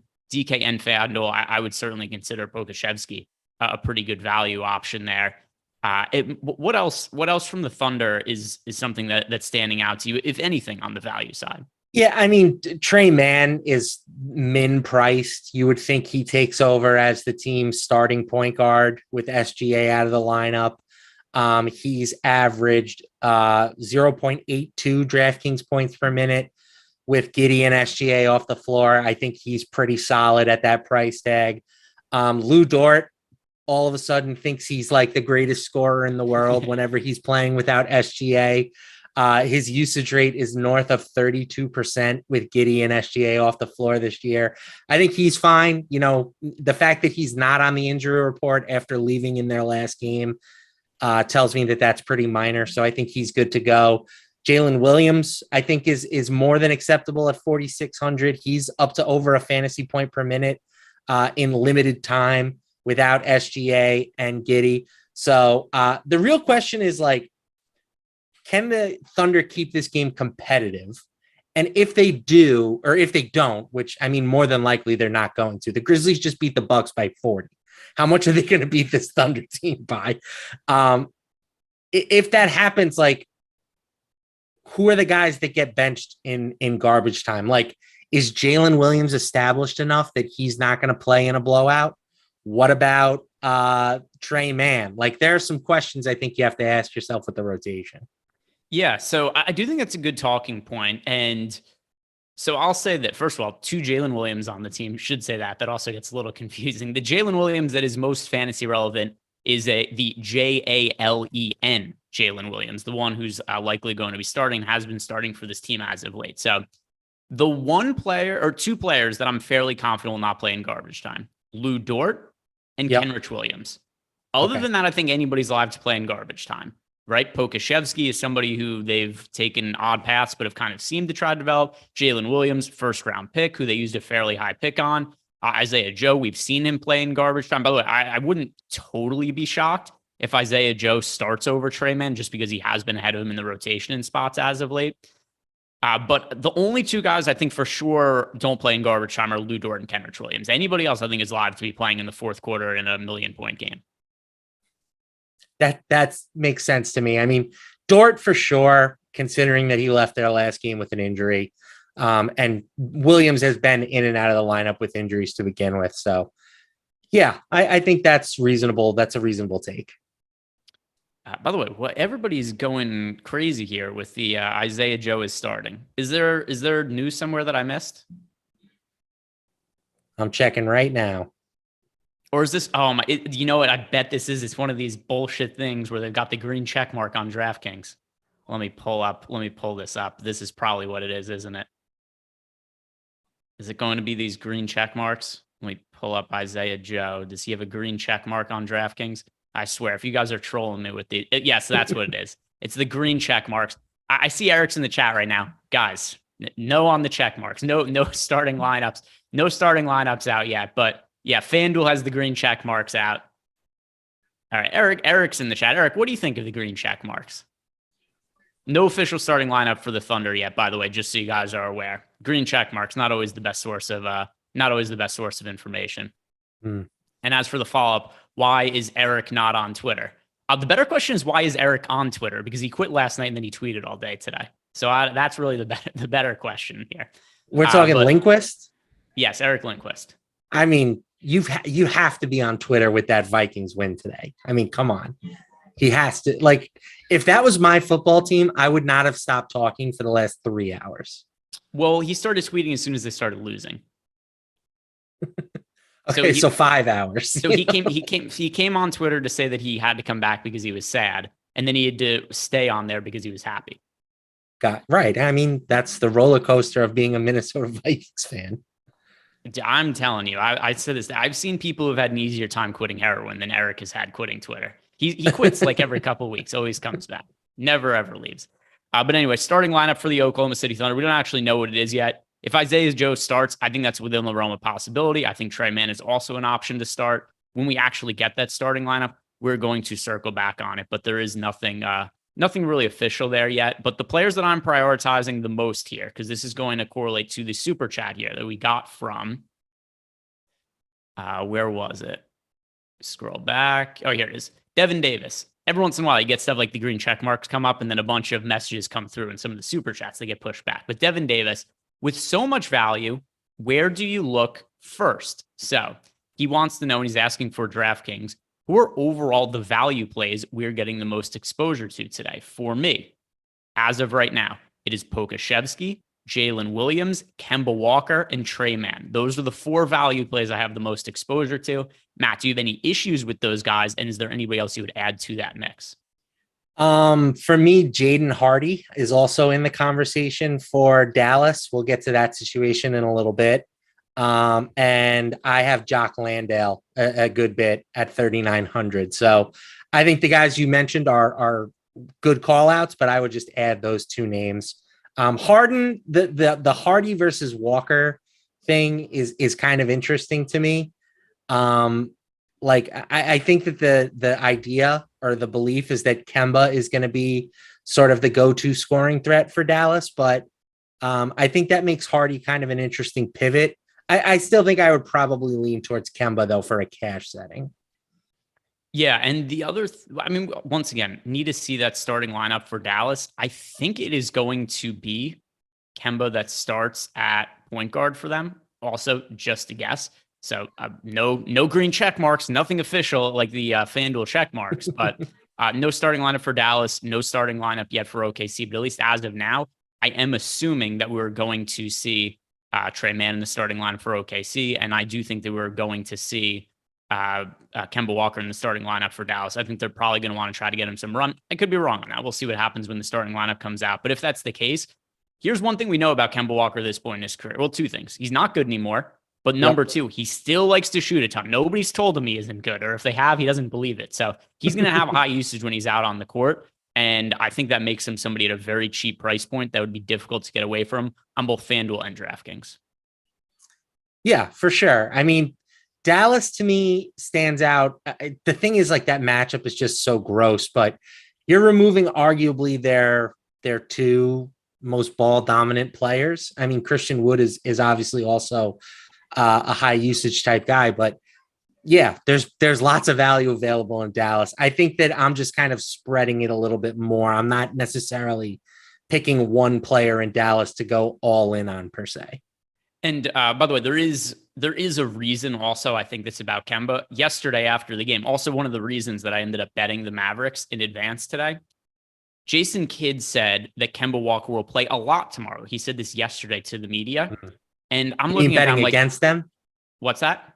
You mean betting in terms against of betting against them? Because there's no way that Kemba's playing a lot unless guys are out. Like, there's no scenario where they're just like, hey, Kemba Walker plays 30 minutes tomorrow based on nothing. So that kind of me was a little tip off that they were potentially going to be resting guys today. But also just that sentence, that coach speak from Jason Kidd. And I know that he's also another one of these coaches that's a dirty, filthy liar. But the indication that he's going to play a lot does make me think that we're looking at like high 20s minutes at least for Kemba Walker.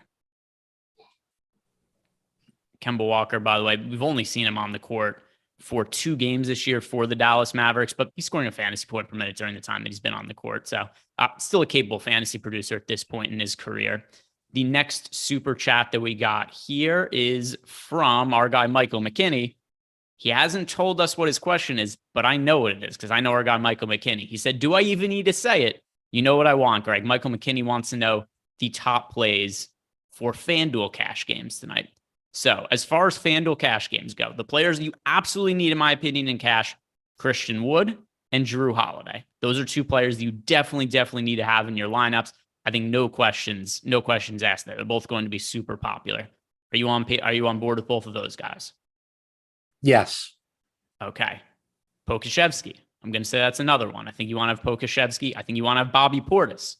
And that right there is going to take care of all the forward and center spots. Pokashevsky, Bobby Portis, Christian Wood. I think those are your 2 forwards and your center. Going to help him build his lineup. Are you on board so far, Matt? Pokashevsky, Bobby. Yeah. Okay. Yes. I'm on board with that. And then I think you should be paying up for Ja Morant as well. I know that there's blowout risk in this game, but there's so much value on the slate and a limited amount of guys to pay up for that I do think for cash games, Morant, you just play him in cash. Anybody else that you would be adding to that list of guys we would consider like must plays for FanDuel cash? I think Tim Hardaway Jr. is a must play for me. Okay. Yeah, small sample size. It's only over 18 minutes. But his usage rate is nearly 40% with Doncic and Dinwiddie off the floor this year. And he's averaging like 1.6 fantasy points per minute. Small sample size. I expect those numbers to come down over a full game. But I think that, expecting him to be one of their top offensive guys is pretty reasonable.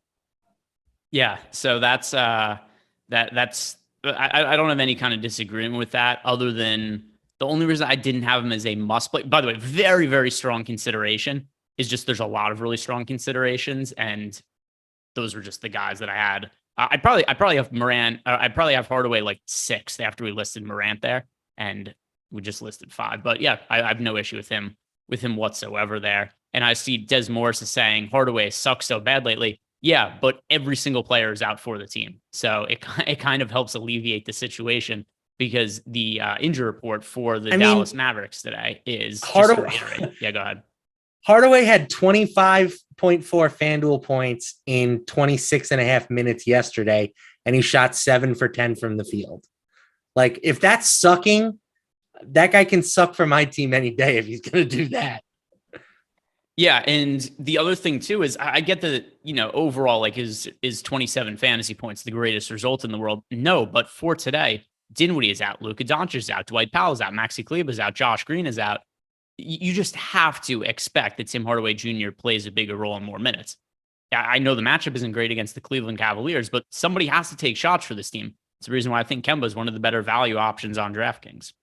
Let's get to some of the questions we have in the Discord, and we do have some of them coming in. By the way, Discord, one of the perks you get for being a member over at Stokastic, you guys want a 3-day free trial of Stokastic Plus, we've got a link below that you could click. And then also, we've got a link that, Tyler, if you could throw that into the YouTube chat, you guys get 3 days for free if you sign up and you're a new user. So you get access to our player projections, ownership projections, all the tools, including the new lineup builder that we have over at Stokastic, which is the easiest way to build a bunch of lineups in a pinch. But the questions we have in the Discord chat.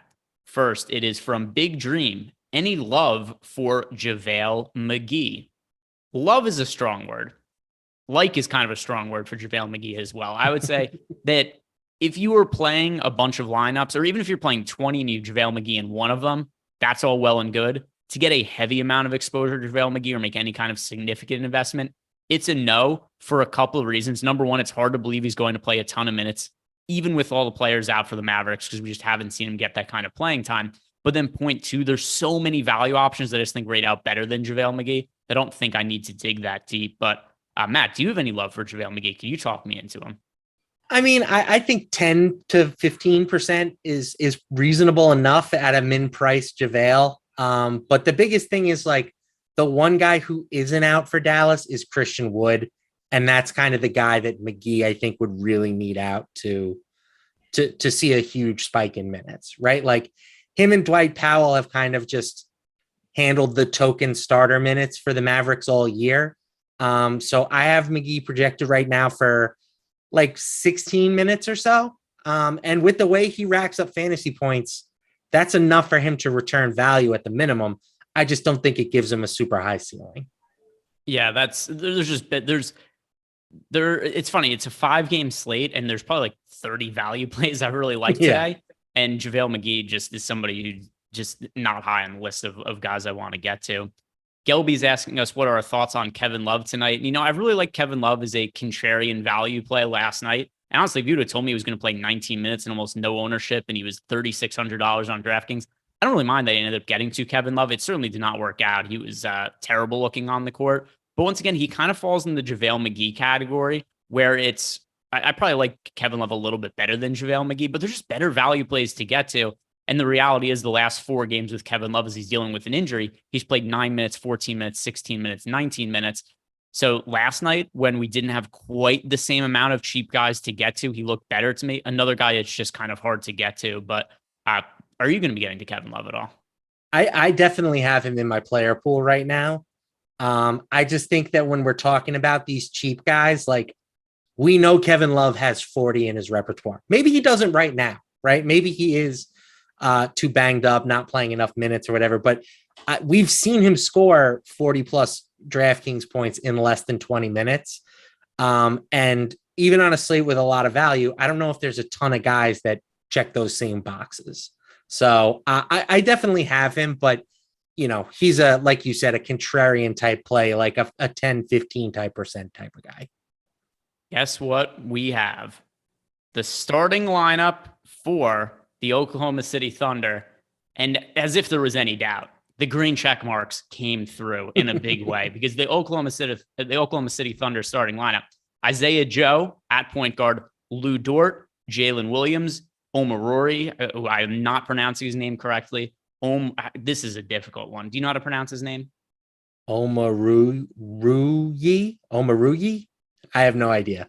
We are just a couple of idiots who live in the tri-state area with accents that cannot pronounce anything. And then Alexei Pokusevsky is going to be in there at center. So OKC, we're going to have to talk about this a little bit now because you and I, before, we were both anticipating that it was going to be Trey Mann starting at point guard. Kind of hard for me to like Trey Mann quite as much now. Isaiah Joe is going to be the priority guard value option from this team. Yeah, absolutely. And, we're talking again, like really small sample size numbers here, where we're talking multiple players off the court, but Isaiah Joe has 31 minutes with Giddey and SGA off the floor, and he's averaging 1.59 DraftKings points per minute. He's averaging like over a fantasy point per minute in general this season. So the idea of him starting and getting, significant playing time, that is super appealing. Yeah. And Isaiah Joe certainly, I think, is going to be, I'm about to try to figure out what I want to do with some of the minutes here, but let me look at Omarui's numbers this year. What has he done on a per minute basis? So he has played 12 games, 13 minutes per game, 11.56 DraftKings points per game there. Not terrible per minute production. Yeah, 0.87. Not terrible. So now I guess the question becomes, what's a reasonable expectation for his playing time? He's the flat min on DraftKings. Let's see, where's he on FanDuel? He's 3,700 on FanDuel and only has small forward eligibility. I think he's playable at $3,700, but more of a discussion point at the flat min 3K on DK, also with multi-position eligibility. Yep. I think that both Omarui and Isaiah Joe are players that we should prioritize as value options now for DK. Yes, I agree. I mean, and Pokusevsky still for sure is probably my favorite target still on OKC, but those three guys, I think you could make the argument, are among the best values on the slate. Yeah, for sure. Especially now we've got the green check marks. Can somebody tell me what were did the green check marks nail the entirety of the starting lineup or just the Isaiah Joe angle? I want to know, how accurate are these things? If Eric's still watching, we might have to say that those green check marks know their shit. Might have to say it. Going to be rerunning lineups in a second. But first, let me see if we got any more questions in the Discord channel, which I'm sure that we did. Yes, our guy, Seth. Seth likes you. He shows up whenever you're here. Seth never misses a LaMarca show to ask a question. Seth is taking the wife and her boyfriend to see Avatar with all the value. Ooh. Do you think we should just lock I heard it's Zion? terrible. What's that? I heard Avatar was terrible. To be honest, the first one wasn't that great either. I've never seen it. Oh, well, so it's not. What was cool about it is that it was well ahead of its time in terms of all the effects and stuff when you saw it in the theater. But the storyline and whatnot, like, I didn't find it to be especially interesting. It was just cool to see in a theater. Like, you wouldn't want to watch it, at least for me. Other people might feel differently. I don't want to watch it at home on my TV because it's not really great. And it goes on forever. It's like sometimes it feels like you're doing a post-lock show with EMac. Watching Avatar, it's like, oh my God, this thing is never going to end. It just keeps going and going and going. So I don't really have all that much interest in watching the second one. But we'll see what we'll have to see what Seth and Seth's wife's boyfriend think about the movie. I would not recommend locking Zion today. To me, there's a couple reasons why. First of all, I just prefer other pay-up options, and there's enough value where I think we can mix and match some of the pay-up options, but I'm going to prioritize Damian Lillard and John Morant before I get to Zion. How about for yourself? Yeah, I think that's a reasonable take. I also prefer Ja and Dame, but I do have some Zion in my player pool. Like, he has really feasted in this matchup for some reason, right? The Suns, he's played them twice in the past 8 days, and he has 35 plus in both of them. The problem is that he's just not really doing a ton in the peripheral categories right now, right? Like Zion has scored the ball incredibly well of late. He's had at least 25 points in 8 straight games. He's just not really doing a ton else. So I do think that his upside is, he's kind of priced for his ceiling at this point. You know, I don't think he has a ton of 60s in his game. Even, you know, with Phoenix not having DeAndre Ayton, it's a little bit of a better matchup. But I think Morant and Lillard just have a little bit more ceiling. Yeah, and that's how I feel as well. So obviously the concern with Morant is, could this game be a blowout? Yeah, pretty good chance it's a blowout. Although, even with that said, I mean, he might do a lot of damage in the limited amount of time he's on the court. Think about the game they just played a couple days ago against the Bucks. Morant only plays 26 minutes, and the game is just incredibly one-sided. In those 26 minutes, Morant put up a triple-double and nearly 60 fantasy points. So he could do real damage against Oklahoma How about City. what he did against the Thunder in their last matchup, too? 66.75 in 30 minutes. I'll take that. Thank you.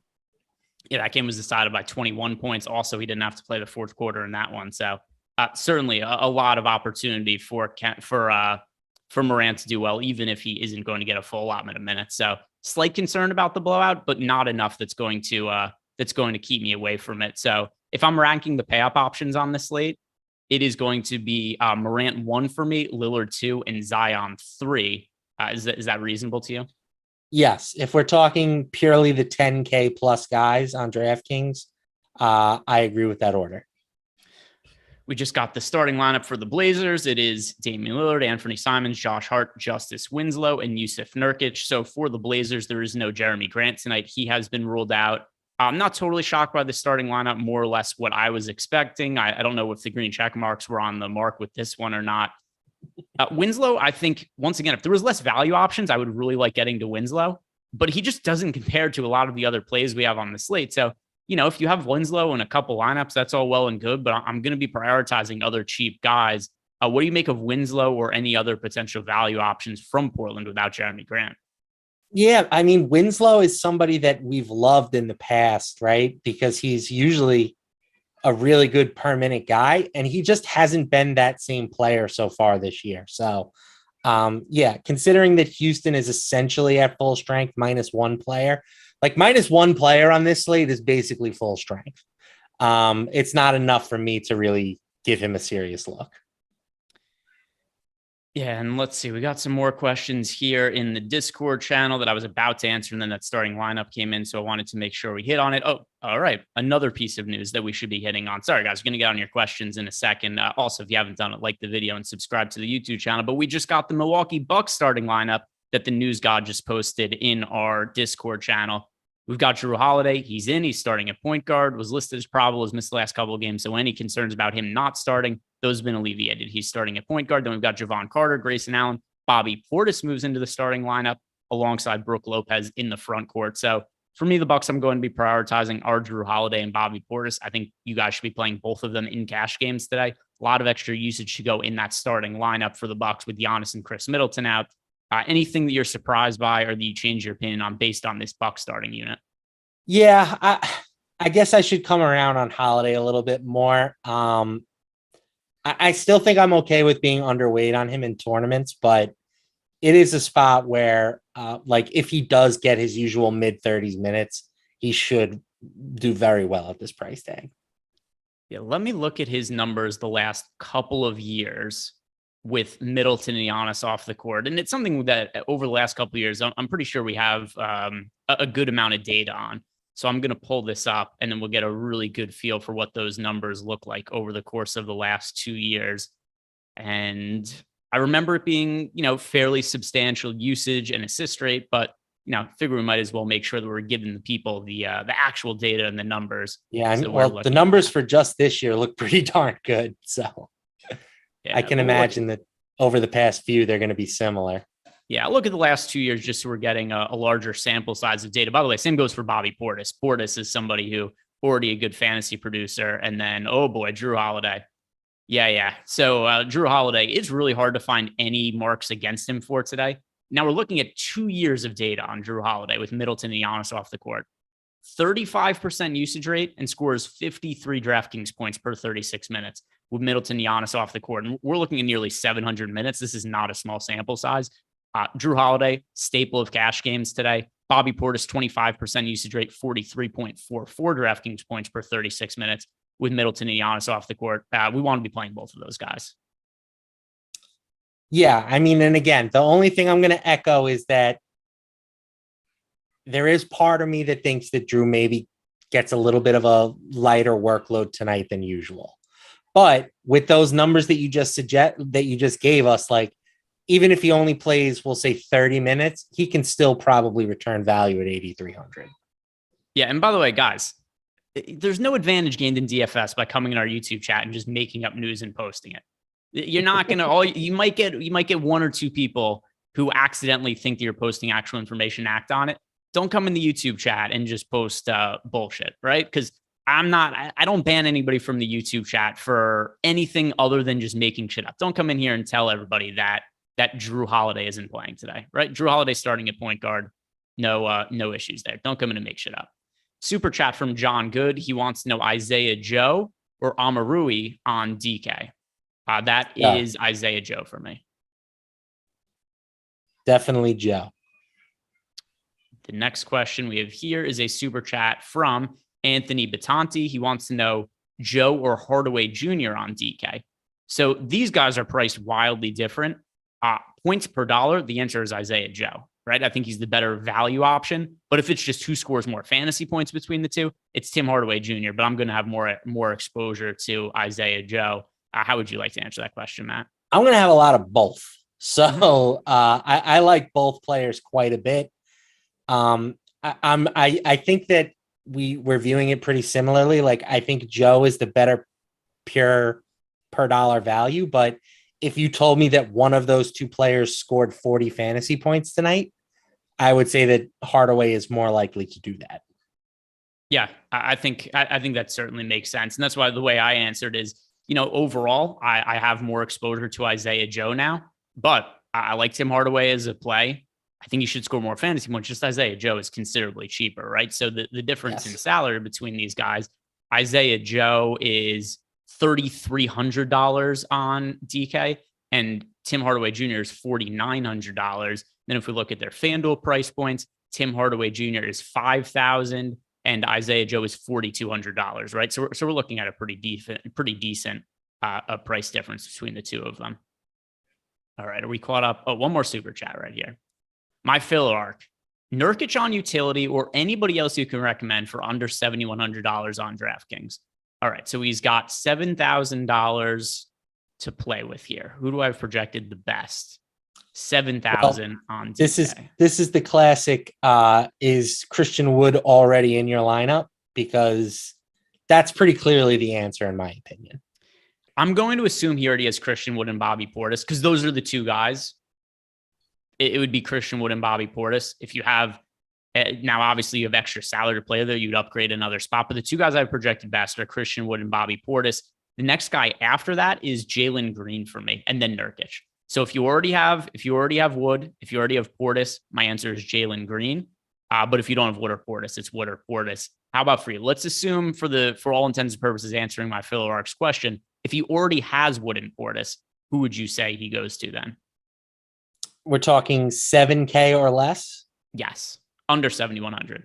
Under 7,100. I do have Nurkic projected for slightly more than Jalen Green. But honestly, I think I might like Jaren Jackson Jr. the best. He has just been so freaking good this season. And his salary on DraftKings is so cheap compared to what it is on FanDuel. He's 6,900. He was 7,600 in his last game. Didn't play well, but he wasn't really needed against the Bucks. I wish he was playing more minutes, obviously, but in this spot against the terrible OKC team, he's averaging 1.41 fantasy points per minute over the past month. I don't hate that as like if you're looking for a little bit more of a contrarian option in that spot. So I do have Nurkic projected for the most, just slightly more than Jalen Green, but Jaren Jackson Jr., I kind of like if you're looking to go a little bit more off the wall. So the other thing too, and I know it's a utility spot, so it doesn't make a big difference, but because of some of the forward values, like getting to Bobby Portis, getting to Christian Wood, getting to Pokashevsky, Jalen Williams. I have less spots to play with in the forward and center spots than I do in some of the backcourt spots.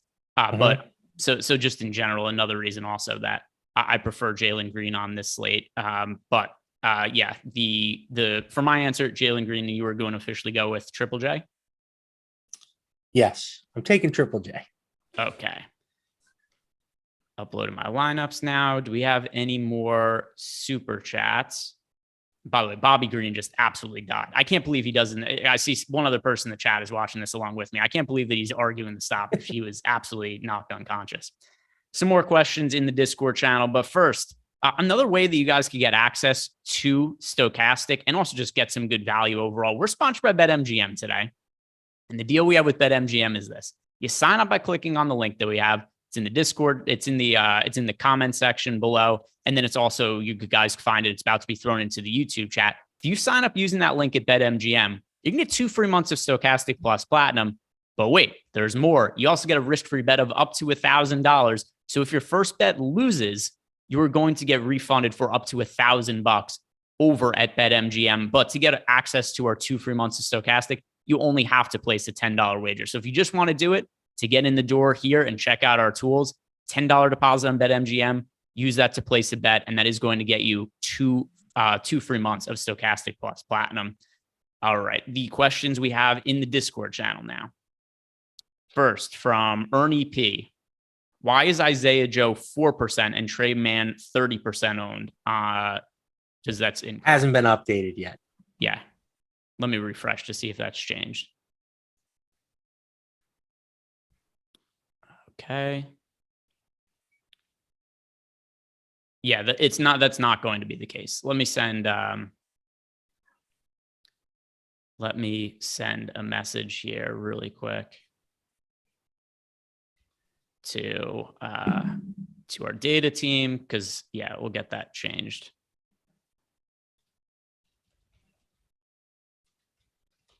All right, guys, we're getting it fixed. All right, message sent. The next question that we have from T. Lee is he wants to know who are our favorite plays for both sites. So, Matt, do you have a preference whether we answer for DraftKings, FanDuel, or both? I have lineups built out for both of them, so I could give an answer to one if you want to answer the other. I'll take DraftKings. Okay, so hit me with DK. Who are the point guards you're getting the most exposure to on DK? It's Ja Morant. It is Kemba Walker and Jaden Hardy. Okay, so point guard, Damian Lillard, Ja Morant, and Isaiah Joe. Shooting guard? Isaiah Joe, Tim Hardaway Jr., and Grayson Allen. Okay, so for me here, Drew Holiday, Lou Dort, Jalen Williams. Tim Hardaway's there also. I'll just say him at small forward, though. Small forward for you. Chetty Osman, as weird as that is, we haven't talked about him at all, but he's another value option you can consider. Jalen Williams and Eugene Emerugi. So for me at small forward on FanDuel, by the way, I agree with Amarui on DK. FanDuel at $3,700, still a good play, but not somebody to get quite as much exposure to. But Lou Dort, Tim Hardaway Jr., those are the guys I get to the most at small forward on FanDuel. Grayson Allen also in the mix. Power forward for you. Power forward to me gets power forward and center. It's going to be the same 3 guys for me. FanDuel, same it would be for me on DraftKings as well. Christian Wood, Bobby Portis, Pokashevsky. Bing bong. Okay, there we go. Anybody else you want to add to that mix there? Jock Landale at center. I will throw him in the mix as well. Okay. Copy and paste my lineups and make sure I've got everything set here. Some more questions in the Discord channel. First, Ernie P. Rank these low price guards on DK. Isaiah Joe, Trey Mann, Kemba Walker, Pat Connaughton. It is Isaiah Joe 1 for me, Kemba Walker 2, Trey Mann 3, Pat Connaughton 4. Yes. There we go. In lockstep. I love it. Next question that we have here is from Opposite XO. He wants to know, for a single entry tournament, 1v1 Wood or Portis? Both, ideally, but if it can only be one, Christian Wood. But I really, really like getting to both Christian Wood and Bobby Portis. And I do think most lineups should actually have both of them in. But for you, Matt, do you have a strong preference between Wood or Portis? I think I would lean towards Portis, and Wood is I'm with you. Like, Wood is one of my favorite plays on the slate, but Utah, most points in the paint per game allowed. It's just a much easier game environment than what Christian Wood is going to face in Cleveland. So I don't think it's crazy if you like Portis over Christian Wood, but I'm with you. You should be playing both, I think, ideally. And then we had, does that answer? Oh no, we got another one ranking the cheap guys. This one from Miami High Life. He wants to know Kemba, Joe, Amarui, and then Pokashevsky. For me, that is Isaiah Joe 1, Pokashevsky 2, Kemba 3, Amarui 4. All those guys that were players that I'm getting to. Yes. Yep. No, I think Omarui clear 4 of that group. I think Isaiah Joe is clear 1, and then the other 2 you can kind of interchange.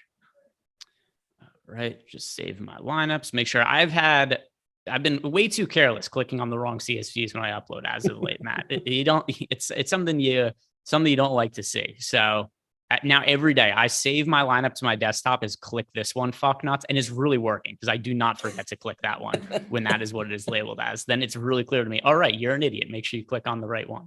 There we go. All right, right one uploaded. We just got a handful of super chats that came in. So let's bang these out. I can't remember Anthony Batoni. I know he left us one before. This one is Man or Kemba Walker on DraftKings. I don't think we answered this one though. Kemba Walker is my preference over Trey Mann. Yeah, with Trey Mann not starting, he is a candidate to be significantly overowned, I would say. Yes, I do agree with that as well. John Bumgarden wants to know DK single entry. He has 6 single entry guard for 6K. He already has Tim Hardaway Jr. and Drew Holiday in his lineup. Okay, so guard with 6K and salary left over. That is Josh Hart for me next. Yeah, that's what that is rough. I would look to go in a different direction. It's not a great price point, but Josh Hart is the one I have projected the best of in those parameters. I agree. But I would really try to finagle something else if possible. Tyler Sappington wants to know Dort or Jalen Williams, Jalen Williams, by the way, GPP, and also how do we see the game script? Most likely scenario is that I think the Grizzlies take care of business fairly easily in this spot. But my preference is going to be Jalen Williams. I have more exposure to him than Lou Dort. How about yourself? I think that Dort has more upside if you think the game stays competitive. I think Jalen Williams is the safer play. So I have more Jalen Williams, but I do have Lou Dort projected for more fantasy points. So it's kind of a weird dynamic there. Yeah, no, it's not different for me, but just in general, Jalen Williams, I prefer. There is a price gap. Kind of, we got some other ones before too. It was like Isaiah Joe versus Tim Hardaway Jr. But yeah, I do Dort projected a little bit better, but Jalen Williams more likely to play in garbage time. And then also just a much better points per dollar play who I get more exposure to. Cully Poston, Dort, Jalen Williams, Pokashevsky, straight up most DK points. Dort, if it's just fantasy points, no other considerations. Dort is the one that I think should be projected the best out of that trio. Yeah, but everything inside me wants to say Poku. So I think that Poku has the most upside of the group. He's just a god. It would be, I mean, we only have a few minutes left, or else I'd have Tyler throw up the picture of Pokashevsky on the screen. Just be like, is this your god? Is this your god? Is this your god, Matt LaMarca? This is your god. The guy who played 8 minutes 2 games ago. This is your god. That's him. Yeah, I'm getting a lot of exposure to Pokashevsky. Not sure I'd quite put him at god status yet, though. Foster Elijah one wants to know, can you play Jared Allen and Christian Wood in the same lineup? Yeah, no issues with that. I don't really love Jared Allen for this slate, but I don't think he's unplayable, and I don't think there's a reason that they're so negatively correlated they can't be in the same lineup. So Jared Allen and Christian Wood, the only reason that I think that you should be prioritizing other centers over Jared Allen. He's in 5% of my lineups, so not like he's a fade or anything for me, but I prefer other guys. But would you have any issue with Allen and Wood being in the same lineup? No, I mean, I have 0 Allen, but I don't think that there's like you said, there's not a ton of negative correlation between the two. We've got Eric Traub, last spot on DK. So it's just a utility. Chris Paul or Lauri Markkanen. Let's see, who do I have more projected fantasy points for out of Lauri Markkanen and Chris Paul? Well, this for me is Markkanen by the slightest of margins. Very, very close between the two of them. Really? But I'm leaning towards Markkanen. I have Chris Paul by a pretty significant amount. So something else I'll add too that I started doing last year. I think I started doing it sometimes started last year, maybe towards the tail end of 2 years ago, is I started giving boosts to players when they're facing a much easier defensive matchup than I would otherwise be able to just put into numbers. Because, you know, it's hard to say with players like Giannis being out, how much should that impact the projection of Utah Jazz players? I don't know exactly what the numbers, but it should have some sort of impact, and it is really hard to quantify. So that is something, by the way, that boost that I kind of build in for those scenarios that does have Markkanen a little bit ahead of Chris Paul for me. And I am a mark for Lauri Markkanen. He's somebody who I bet for most that's your improved boy this year. Yeah. I bet him on. I want to just throw it out there. I caught a lot of flack a few weeks ago for saying that Anthony Davis was still a better basketball player than Lauri Markkanen. A lot of flack out there, Jack. No. It was the opposite. Is what happened. Here's what happened. Because this was on a show with me. I had said at that point that because we were like 8 games into the season that Lauri Markkanen was off to a better start to the season, which is, by the way, not the case anymore. And that I expected AD to be better going forward. And then also like there was better EPM numbers and stuff in Markkanen. But clearly AD's been better to this point. Now, will he stay healthy the rest of the year? Who knows? But Utah Jazz, that's my team this year. And Markkanen for most improved player. Markkanen or Halliburton, I'd be happy with either of those. Anthony Masili wants to know $4,500 for shooting guard, small forward on FanDuel, last man in. Okay, shooting guard or small forward on FanDuel, last man in for $4,500. All right, let's see, $4,500. That is Grayson Allen for me. It's either him or Javon Carter, one of the two. I have Allen projected a little bit better, but splitting hairs. Next super chat here is from Skylar Bernard. He's playing 100% Jrue Holiday in 17 lineups. I don't have an issue with that. I think Jrue Holiday is way underpriced relative to those numbers I pointed out before. I still have it up on a tab here so I could read it off again. Jrue Holiday, last 2 years with no Middleton and no Giannis on the court, 35.2% usage rate, 53.12 fantasy points per 36 minutes. It's not just the usage, but it's also the assists. Nearly 10 assists per 36 minutes with those guys off the court. As long as the minutes are there, it's going to be a massive role. If you're going to take a stand on the slate, I don't have an issue with it being on Jrue Holiday. Yeah, it's completely reasonable take. I will be going in a different direction. I am going to be underweight on Jrue, but if that, if he does what he has done historically with those guys off the floor, I'm going to lose money tonight. Like that's just kind of how it goes. And then some super chats here to bang out really quick before we get to lock. Jets World, a couple of questions for his lineup today. One is Amarui, Hardaway, or Jalen Williams. If there's no pricing consideration, that is Hardaway. And then the other one is Ja or Dame. That is Ja. So for me, I'm going to say Ja over Dame, and then Hardaway over Amarui and Jalen Williams. Do you agree with that? I feel like we've done a lot of the same 2v2s and whatnot, so I kind of know what you're going to answer. I'm sorry, one more time. So the first one is Ja or Dame? Ja. And then the other one is Amarui, Hardaway, Jalen Williams. And this is just for most fantasy points. There's no pricing being considered. Hardaway. Yeah, there we go. So same answer. And I knew that was what it was going to be because I do think at some point over the course of the show, I think we've answered all the different possible combinations. Any single 1v1, any single 2v2 people are thinking of, Matt LaMarca and I have covered it over the course of this show. So we're going to be at lock in a couple of minutes, but that does not mean that Matt and I are going anywhere, because for the next 30 minutes, Matt and I are going to be looking at some of our favorite bets. We're going to be looking at BetMGM. We're going to be looking at OddsShopper and trying to find the best places to find value on tonight's slate as far as a betting angle is concerned. Although with that said, it's going to be tough since all the games lock at 8 o'clock. Here's what's good though, because the sports books lock differently than DraftKings and FanDuel. We're going to have like 10 minutes that we could dive right into it before those games lock on DK and FanDuel and other sports books and BetMGM. So we're going to have that 10 minutes that we could hit it right at the top. Beautiful. So that's going to be the that's going to be the way we could start the post lock show. As for other questions, we have them all answered here. So guys, don't leave, stick around, watch us. But if you are heading out the door, do us a favor, like the video and subscribe to the YouTube channel first, because we are approaching lock right now. But Tyler, if you could do me the greatest of favors, pull up OddsShopper, because we are about to dive into some of our favorite bets of the day. And I don't know, I never know exactly what's going to be available when we look at this, because I get bets that I place earlier in the day, but you don't know exactly how those change over the course of live before lock. Also, I don't know what bets are available for some of these teams and their stupid starting lineups. That could be something we find value in. There might be some teams that are presenting some really good value that I had not otherwise considered beforehand.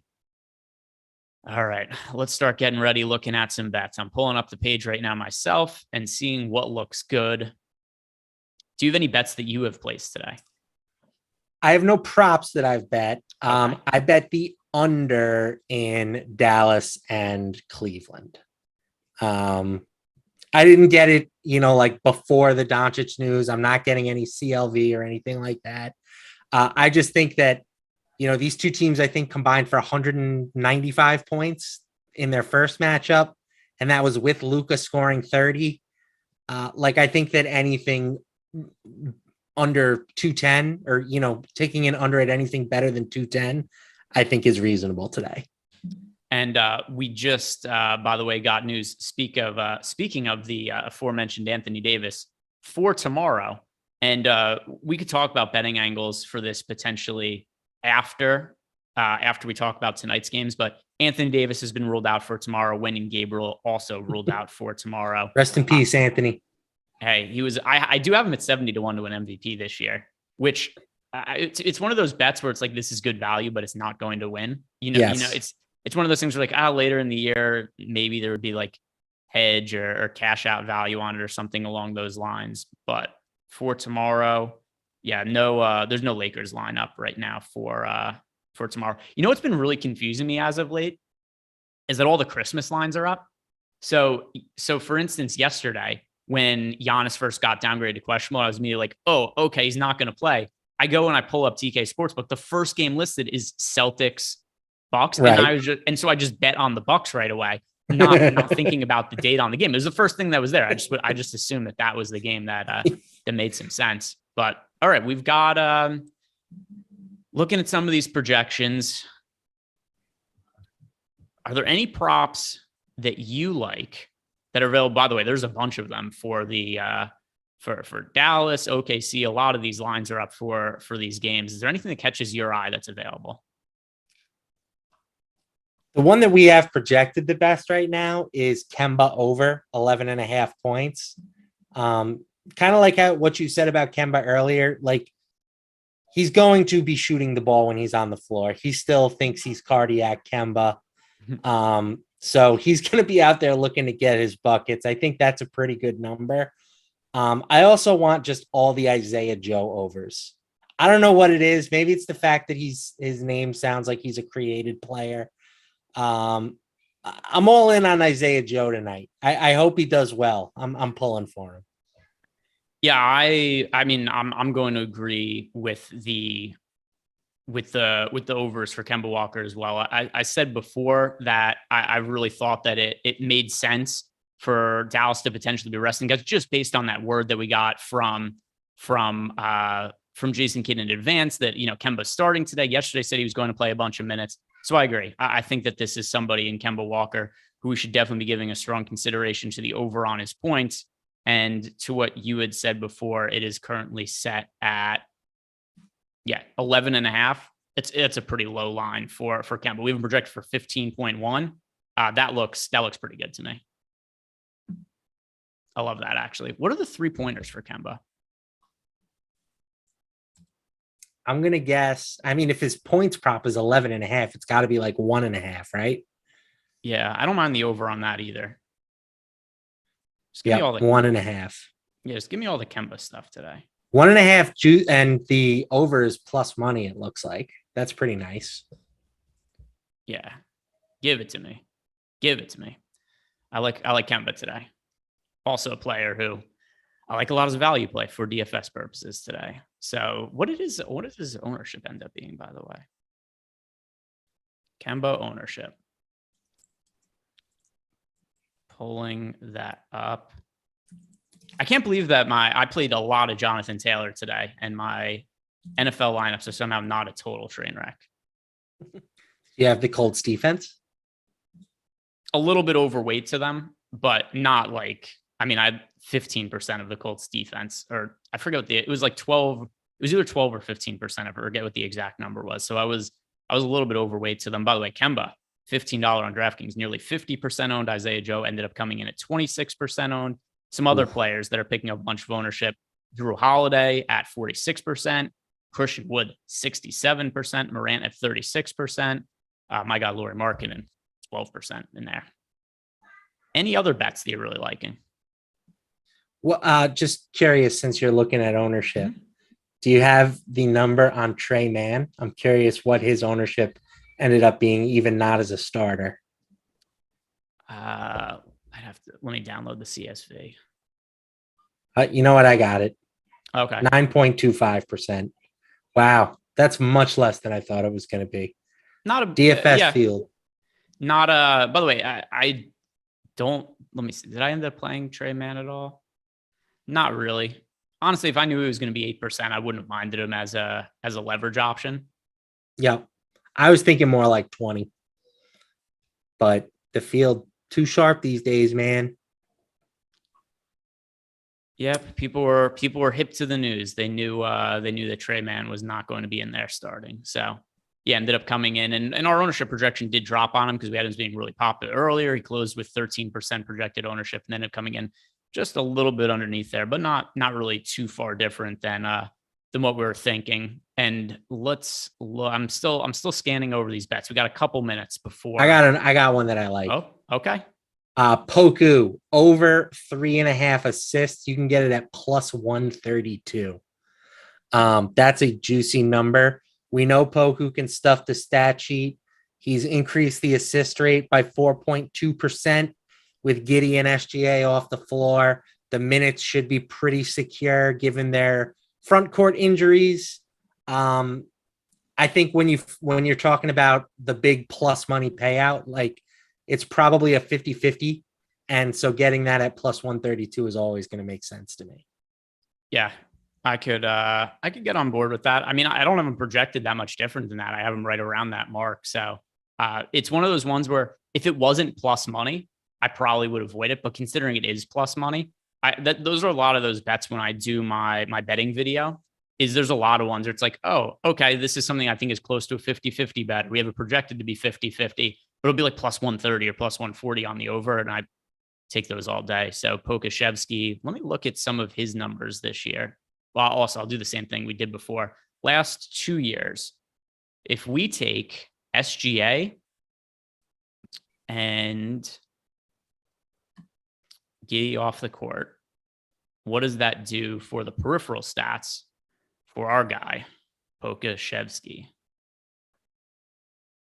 Pokashevsky, and I'll do it the last 2 years as well, because that'll help get us some extra sample size here. Yeah.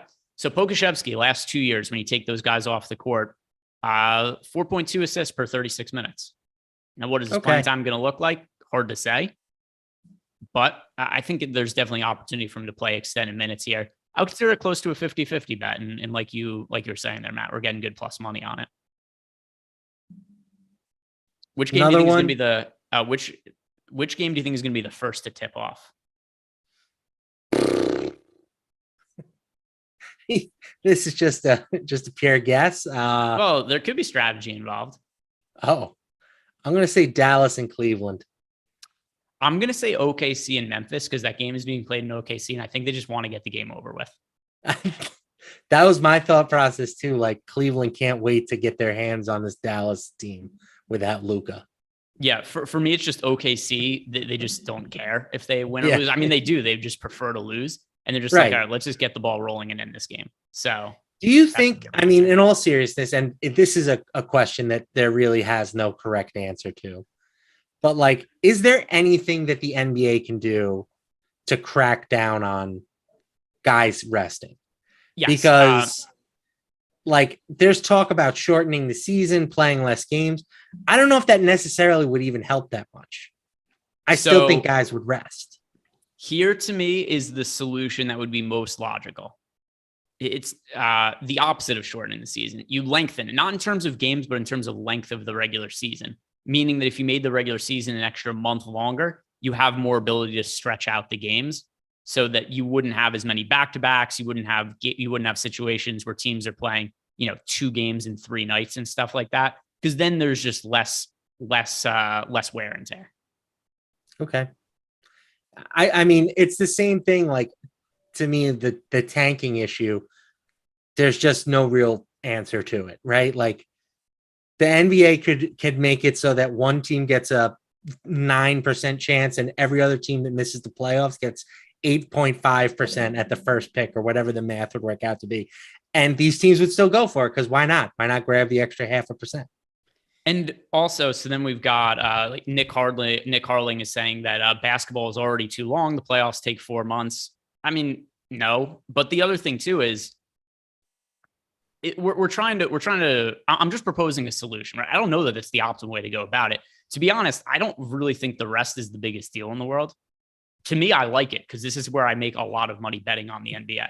Right? It bothered me today. It really, I don't know, like I was saying, like it feels like almost every good player is sitting I want today. OKC tipped first. The other reason, by the way, I didn't think of this at the time. Sorry to cut you off, but I was very excited that OKC tipped off first. So few people go to the games. There's less concessions to sell. There's less reason to milk it. So that's that next level thinking. Yeah. All right. Sorry. Go on. No, I'm just saying it bothered me today for some reason.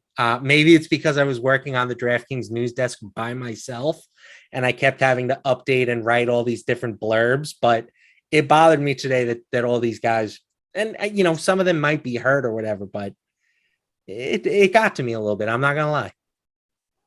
It makes me feel I'm good with it when I look at my pending wagers and I have the Cavaliers -3.5 and their money line -165. Right? That'll help. That'll do it. I'm cool with it. So also in terms of do you have a solution to the rest of the players missing games? I'm not smart enough to come up with an answer to that question. But it's not even about I don't think there is an answer. Everything has a trade-off. Everything has an opportunity cost. So the one that is just makes the most sense would be, all right, shorten the season, take games out of it, right? From just a logic standpoint, what is the easiest solution? But then the issue is why are the team owners or the players, they're not willing to forfeit that money. Yep. Right. There's no way. That's not a logical solution in terms of when you consider the other factors at play. I'm curious, does anybody in the YouTube chat have an answer? I mean, right now it's mostly just that the players are soft and they should be tougher. I mean, you can poke holes in everything because I think like some sort of salary escalator, like if you hit a certain threshold of games played, you get, an X amount bump. But I think a lot of times when these players sit, it's not the players making the call. It's the organization making the call. And it is the right move for the long term. So I know that people like to romanticize and be like, oh, look at what the NBA was in the 70s and the 80s and whatnot. But at the same time, compare the amount of games and the minutes that LeBron has amassed over his career to players like Michael Jordan and to players and to players like Larry Bird. The top players of today are going to play over the long run way more games and minutes than the players of 20, 30 years ago because they're playing one less game in the short term to play like 3 more games or 2 more games down the line. Yes. And I know that people also love to romanticize, how hard players played in the old days. And it just could not be further from the truth how much more running is involved today. And you have to guard the entire defensive end of the floor, right? Back in the 80s and 90s, like there was teams that didn't have dudes standing out behind the 3-point line. It was much easier to show up and play 75% effort than it is today. And by the way, something else too is people talk about like, oh, the players of the old days, they never sat out or anything. Like Michael Pazzulli right now is saying Michael Jordan played 42 minutes a game. He would sit out all of 6 minutes every second quarter. Yet you know what else he did? He got burned out and quit in his prime for 3 years because he just was burned out and didn't want to play anymore. Right. So that's also a consequence. He played so much and burned himself out to the point that he just didn't want to play basketball anymore. And he stopped playing in the middle of his prime. Maybe not the middle of his prime, towards the tail end of his prime, but that is something that still happened. And he also missed a year with a foot injury. I think he played like 6 or 7 games or something like that one year. But yeah, this was like an extreme version of taking it. He took 3 years off. It's a lot of time to take off. Extreme load management. Uno 14 is saying the season is too long, but they will never shorten. Like you said, to be honest, most of these guys have played so much basketball by the time they get to the NBA season plus the grind, and they will always have some of the rest. Now, something else too, a lot of these players are playing international ball in the offseason. Like that was something. So kind of a trade-off here. Luka came into this year in the best shape we've ever seen him in to open up the year, right? Luka typically comes into the season a little bit chubby to open up the year. Mm-hmm. But this year he came in tremendous shape because he played all offseason. He was playing in I forget what tournament it was overseas, but because he played, by himself, but because he played all, it's just a lot of extra minutes that he played as well. Let me see. Yeah, it's one of those things where I don't think there's a right answer. Chuck Deuce is saying he thinks it's an overblown issue. I tend to agree with that. They need to do what's best to win for the players. It seems soft for people who buy the tickets. I get, but it's on them. MLB guys sit all the time and they don't. Yeah, there is no expectation of pitchers pitching every day in baseball. It's one of those funny things, but it is one of those funny things where because certain things has been established where pitchers don't pitch every single day. It's like, oh, okay, I'm going to buy a ticket for a baseball game in advance. I might not see Jacob deGrom pitch. I might see some shitty guy at the end of the rotation pitch. But because for whatever reason, it's just accepted in baseball, but it isn't in basketball when it probably should just be something that's understood a little bit more. Yeah, it's true. I mean, and the Luka thing was kind of being made out to be like a big deal because apparently there's a big, is it Slovenia? Where's Luka from? Lithuania? No. Isn't he? I think Serbian? Slovenia. Oh, Slovenia. Yeah. Let me double check. Let me fact check here. Wherever he's from, apparently there's a big contingent of Slovenia. Yeah. There's a big Slovenian community in Cleveland, supposedly. So like it kind of felt like he was letting down those people that maybe wanted to see him play. But you know what? Like you said, Luka and the Mavericks have to do what's best for Luka and the Mavericks. So Kemba Walker, bets that we said we liked before. We are 3 minutes into the game. Kemba Walker has made 2 threes. He's already hit the over on his threes. He's already hit the over 1.5. Real life points, 9 in 3 minutes. So Kemba also, we liked over 1.5 threes. We liked over 11.5 points. One of them's already hit, and the other one seems like I changed my mind. I love it. Rest everybody all the time. Yeah, there we go. See, just rest, dude. Start Kemba Walker. Start Kemba Walker. Score is at 9-6 in that game, by the way. Although, yeah, seriously though, slow down a little bit. That's not great start for my over or under, I should say. Well, I mean, it's 9-6, 4 minutes into the game. It's not terrible. Yeah, it's not terrible. So what was the line that you got? And 212.5, I think. All right, let's see. What is the live line? The live line right now is 215.5, actually. 215. Yeah, that's all right. So one cool. I hit the most miraculous under of my life earlier this week. I had the Kings and the 76ers. No, it was the 76ers and I don't remember who they were playing, but they had 70 points in the first quarter and I had under 220 something. And they had 130 at halftime and somehow the game went under. It was incredible. Which game was that? Did you say the Sixers and who? Yeah, I can't remember. It was, I want to say it was on Monday. Oh, it was the Sixers Rockets game, right? They started Matisse Thybulle and PJ Tucker. It was it was their last game. It was literally their last game. It wasn't the Sixers. It wasn't the Sixers Kings. It wasn't that one. I'm pulling up the game log right now. I think you're thinking of Sixers Kings. That one had an insane amount of points scored at the half, and then nothing happened in the second half. Yes. Okay. I'm getting them confused because I had Philly minus 10 yesterday against Golden State. That's what I'm thinking of. So I won both of those Philly bets, and neither of them looks good at the half. I've got bad news for you. Yeah, we're cruising. Pokashevsky, foul trouble. Oh, no. Foul trouble, which is so what's going to happen with this nonsense rotation now? By the way, Hey, he does have 2 dimes, though. He does have 2 dimes. So we've got those 2 dimes. But Lou Dort, 10 points and 2 boards in the first 5 minutes of the game. So let's see, 2 points per minute. If we give 36 minutes, Lou Dort, 72 points. Wow. 70 burger. You got your guy, Triple J. He's got a block in the early going of this one. What's going on in the Bucks Jazz game? The Bucks. Slow start for my guy, Drew Holiday here. Drew Holiday, 1 assist, no other stats. Brook Lopez has 2 points, 3 boards, and 3 blocks. Bobby Portis, the man who's really going nuts right now. 10 points, 2 boards for Bobby Portis in the first 5 minutes of that game. Yeah, big men against the Jazz are like, that's a thing. It's a thing right now. They are so soft on the inside. So I would be curious to look at what some of the numbers. Obviously, Conley doesn't help the interior defense. I have to imagine that Conley, the team is significantly better on defense just overall with him on the court compared to with him off, because he's the only guy on that team who's a good defensive player. And he's a very good defensive player. And everybody else, how come when I go to Mike Conley's? Like he's probably lost a step. He was always so hard to quantify because all his like on-off numbers were tied to Rudy Gobert, Yeah, but I mean, even going back to Memphis, he was always a really good defensive player. No, for sure.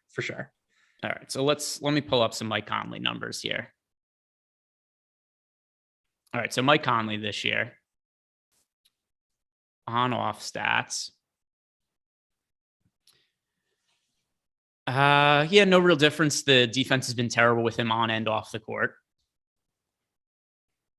They allow 1.3 more points per 100 possessions with Mike Conley on the court. Let me go to EPM. Let me go to dunks and threes and look at some of the EPM numbers and see where they've got Mike Conley this year. We've got Mike Conley as a 70th percentile defensive player, so a little bit above average. Yeah, Conley they've had is really, so his overall just cumulative win stats aren't super high just because he's missed time, but still 81st percentile offensive player, 70th percentile defensive player. Just anchoring my squad here, Matt. I've been harping the praises of the Utah Jazz. By the way, they're like a week away from, or 2 weeks away from hitting their preseason win total over. I thought you were going to say from falling out of the playoff picture. No, they're 17 and 14. Okay. They're 17 and 14. I think their preseason win total opened up at 20 and a half, if not mistaken. The Steph injury helps them quite a bit. So does the I still don't think Golden State is like in real danger of missing the play-in tournament, but they might have to go on a run when he comes back. Well, the one that helps them really the most is the Karl Anthony Towns injury. I mean, the Timberwolves just stink. But most teams either make the playoffs or the play-in game. There's only a few teams that miss. Right. I have them at 14-1. Yeah, no, it's a good number. It's a very good number. If they finish ahead of the Timberwolves in the standings, it's very unlikely they would miss the play-in game. Yes. Okay. Agreed. Because they would need, Like, They so would they would need need they would need the Timberwolves and the Lakers to pass them in the standings. Both of those teams would have to be ahead of them. That's assuming the Warriors finish ahead of them, assuming the Blazers finish ahead. The Blazers aren't a lock to finish ahead of them either, I don't think. Right. Yeah, I mean, because right now they're in 8th, and Dallas, Minnesota, Golden State, and the Lakers are behind them. So they can get passed by 2 of those teams. They just can't get passed by 3 of them. Yeah, and they can't pass too many of those teams, or else they don't make the play-in game because they'd be too good. I'm not super worried about that. It's on the table, but it's not something I'm massively concerned about. But let's look at, are there lines up for the Lakers game for tomorrow? Lakers tomorrow, no, because the game that's up there is the Mavericks game. Let me check Odd Shopper to see if we have lines up for the Lakers game tomorrow. By the way, once again, guys, if you want to sign up at BetMGM and get the most value possible, when you use our link, you get 2 free months of Stokastic Plus Platinum and a risk-free bet of up to $1,000 at BetMGM. So if your first bet loses, you get refunded up to $1,000. So you could be a little risky with that first bet you place there, especially if you're somebody who's really looking to get, more serious into sports betting. But let's see if we have any lines up for the Lakers game for tomorrow. I'm feeling that is not going to be the case. Anthony Davis rolled out, but I'm not seeing them. Yeah, I'm scrolling. No line posted for the Charlotte, Minnesota game.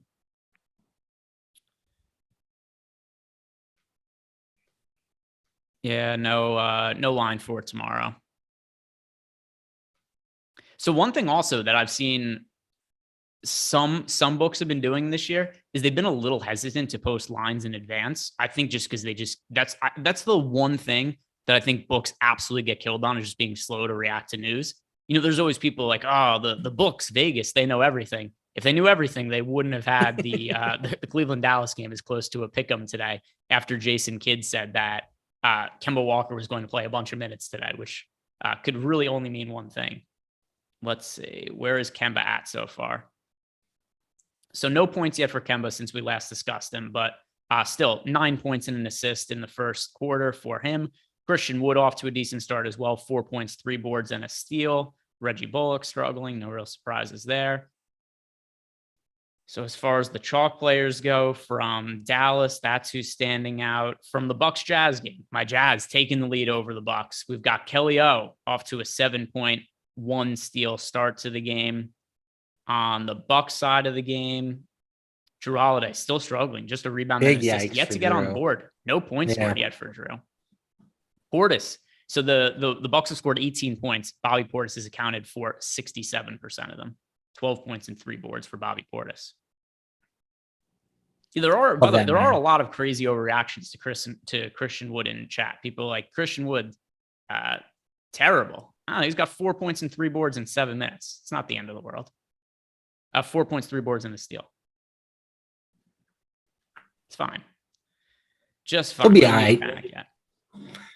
Drew, you might need to panic just a little bit. Maybe a little, because that is a very slow start for him. Isaiah Joe off to a good start, 5 points and 2 boards for Isaiah Joe. Lou Dort hasn't done anything since we discussed him before. One positive, Pokusevski playing through the foul trouble. He hasn't come off the court. That a boy, Poku. Show him what you're made of. No other assist for him. He's got 2 boards and 2 assists. But it's kind of nice to letting him play through foul trouble. If he doesn't pick up any more fouls, that bodes pretty well for his playing time today. Right, 8 minutes for him in the first quarter when he's at 2 personal fouls. We could be looking at like 36, 38 minutes for Pokusevski. Other games around the association, overall scores, we got the Mavericks are up 21-20 on the Cavaliers. Obviously, I'm rooting for the Cavaliers to win that game based on what we talked about before and some of the bets out there. Trailblazers are up 19-13 on the Rockets. Jazz up 19-18 on the Bucks. Grizzlies up 20-15 on the Thunder. Do you see any live betting opportunities in these games? I would probably be. I mean, I guess it depends on what the line looks like in Memphis. I still think Memphis is going to eventually pull away from this team. They were 11-point favorites pregame. So tied at 20 or so with roughly 3 minutes left in the first period. They're probably like 8-9 point favorites now. Yeah, I think that's an okay number. There's still 9.5 and minus 475 on the money line. Basically the exact same numbers that were to enter the game. Okay. Yeah, and I mean, I would still potentially be looking at the under. I mean, I liked it pregame, the Mavs Cavs under. Kemba Walker's not going to continue to just drain it from deep. These teams play slow. I think that this game ultimately finishes under 210. So I don't know what the live number is there. It is, I think, almost at the exact same number you betted at. Okay. So let me see. So one thing that's always hard about trying to, and I know this is, my fault because I asked you for, hey, let's see if there's any live betting angles.